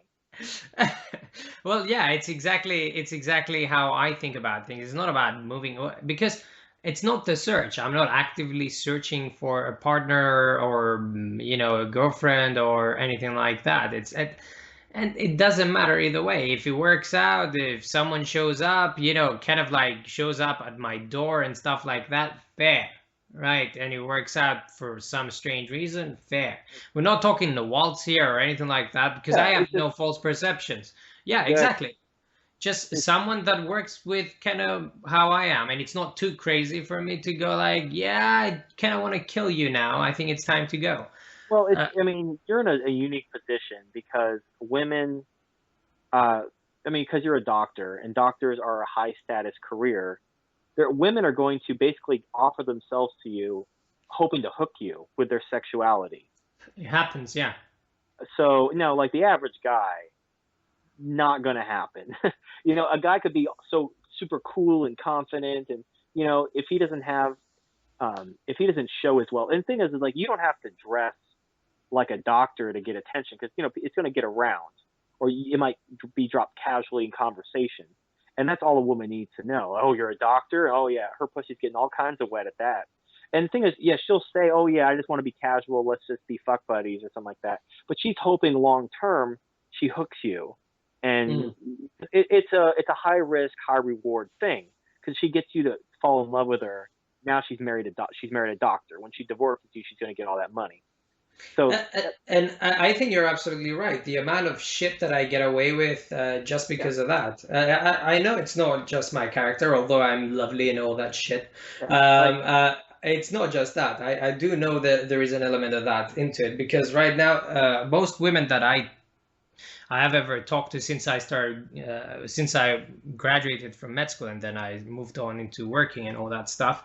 They're very sexually forward, and we're talking even girls that I work with, naked pictures straight away without me even asking. They just send this shit, right?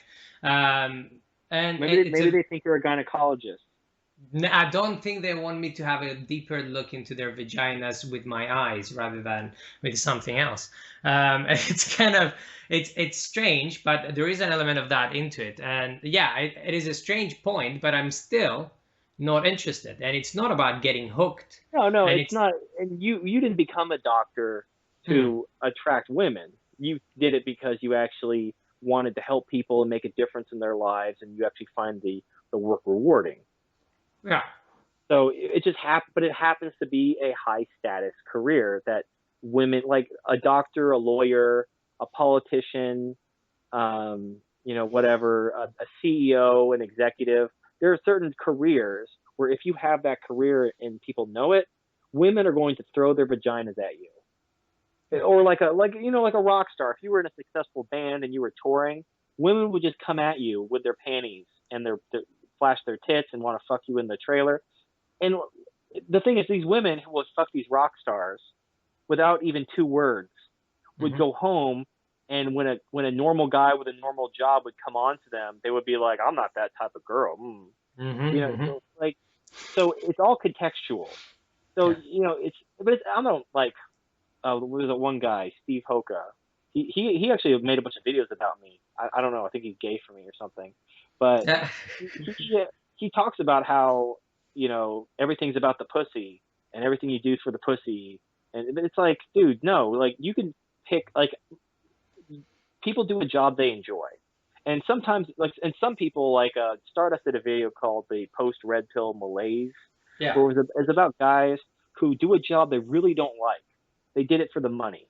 And then Hmm. after they take the red pill, they realize they don't need that much money. It doesn't take a lot to live in a one bedroom house with a decent computer, and a car. It doesn't cost a lot for a single man to live. So you realize, like, man, I don't need all this money. I'm going to get a lower paying job that I find more fulfilling. Or Yeah. I'm just, I'm not motivated. Maybe I'm not going to go chasing that promotion like I would normally. But, it levels. And the thing is since we're kind of overstretched for time, I just want to leave with this last thought Hmm. is, if you have enough money to do what you want in life, you're rich. Yeah. And when after the red pill, that standard may go down. Maybe when you were blue pill and you were thinking about, I need to impress women, I need to be a huge breadwinner because I got to support a family someday. So you were thinking like, I got to have a 6-figure job, I got to have 3 cars, I got to live in the nice suburbs with, you know, a pool and all this other stuff. You had these dreams. But then after the red pill, you realize like, well, fuck, I'm not gonna have any of those things. Mm-hmm. And then you realize like, well, I don't even need all that stuff. I could live in like an apartment, make okay money. I only need to make like $25 an hour, and I'm good. I don't need to make 6 figures to be happy, and I'll have more free time. If you're doing what you love, and you have enough money to survive, and you can live comfortably, and you have money put away for a rainy day, and you're doing this stuff, you're rich. Mm-hmm. You don't need to have a fancy car or a 6-figure salary to be rich, because a lot of these guys who make the really big money, they upgrade their lifestyle, and they're never happy. Like people are miserable. They have money, and all they gain from it is the fear of losing it. Mm-hmm. So you just find what you love, and if it happens to be a career like a doctor or something where you get female attention, fuck it. You know, that's not what you did it for. And you know, it's just a byproduct. And the thing is, being MGTOW, not paying attention to women and being coolly indifferent, you're going to get more female attention because that intrigues women. Women see a guy not paying attention to them, that communicates that they're higher status. Because if a man is basically worshiping a woman, the woman knows that she is higher than the man, or he wouldn't be worshiping her. So when a man just ignores her, treats her like he doesn't care, that communicates to her, oh, he must have something going on. He must be a CEO or something, because he's not worshiping my boobs. So something must be up with him, and that'll actually intrigue her. It's this weird paradox of hypergamy, but it is what it is. It doesn't mean like you'll get into her pants, but she'll probably be more likely to be interested in you initially until she finds out you don't have a high-paying job at least. Yeah, but yeah. It's dumb. It's fucking dumb. Women are useless. Just fucking jerk off to Pornhub. Just be done. Luna Star is all the woman I need at the moment. I mean, what I was going to say is absolutely on that point. Just do what makes you happy. A job is there to survive. If you find a job that makes you happy as well, yeah, all for it. If you want to study, do something else with the surplus money that you've gained from jobs that you used to do, fucking do that as well. It doesn't matter. And it's the whole point of MGTOW is focus on you and developing you, maybe advancing you in any way that you think is important. Maybe you want to take parachuting lessons. Who the fuck knows, right? Anything is valid. And that's all I want to say. I mean, that coming back to that, I mean, ignoring women or the effect that being MGTOW or, you know, successful or any of that can have on a person, being MGTOW can have a brilliant effect on you directly, and it shouldn't all just be malaise or feeling down or anything like that because you don't have the drive to work. You can do things. And if you come to MGTOW and your goal is to try to develop yourself in order to attract women, you're not really MGTOW. You know, you may attract women as a byproduct, but you should be doing it for yourself. You shouldn't even care if women are attracted to you or not. And who gives a shit? It's like, because if you really understand MGTOW, you understand how little women actually offer or bring to your life. So what are you even worried about them for? They don't fucking add anything to your life. It's just like a moist hole for you to put your dick in. That's what they offer. But you know, you can buy one of those on the internet for a lot cheaper than a date. And I think on that bombshell, it's time to finish the discussion. Man, thank you very much. This has been a very lively discussion and quite funny. I think guys will enjoy it very much. Do you have any last words? Do you want to throw some shit around or anything like that? No, I miss your deep voice in your videos. You used to be like, "Hello, my brethren." Do you want me to do it? I can still do it. Do it for old time's sake. Just once more for me. Hello, my brethren. I hope you're all well. Yeah, I can still do it. Fucking hell. Still do it. Still got it. Still got it. I once had sex with Batman's voice. Oh, well, you're... Yeah. And I told Dark Knight the next day, I'm gonna come on your tits. And you're gonna like it. I thought it was hilarious, man. I was laughing the whole time, but it was funny as fuck. Yeah, have fun, guys. That is the whole point of things. All right. Take care, Nico. Take care, man, and thank you very much for the interview. I'll edit it out. Okay. Yeah. Tear it down. All right. See. Talk to you later, buddy. See you, man. Bye bye.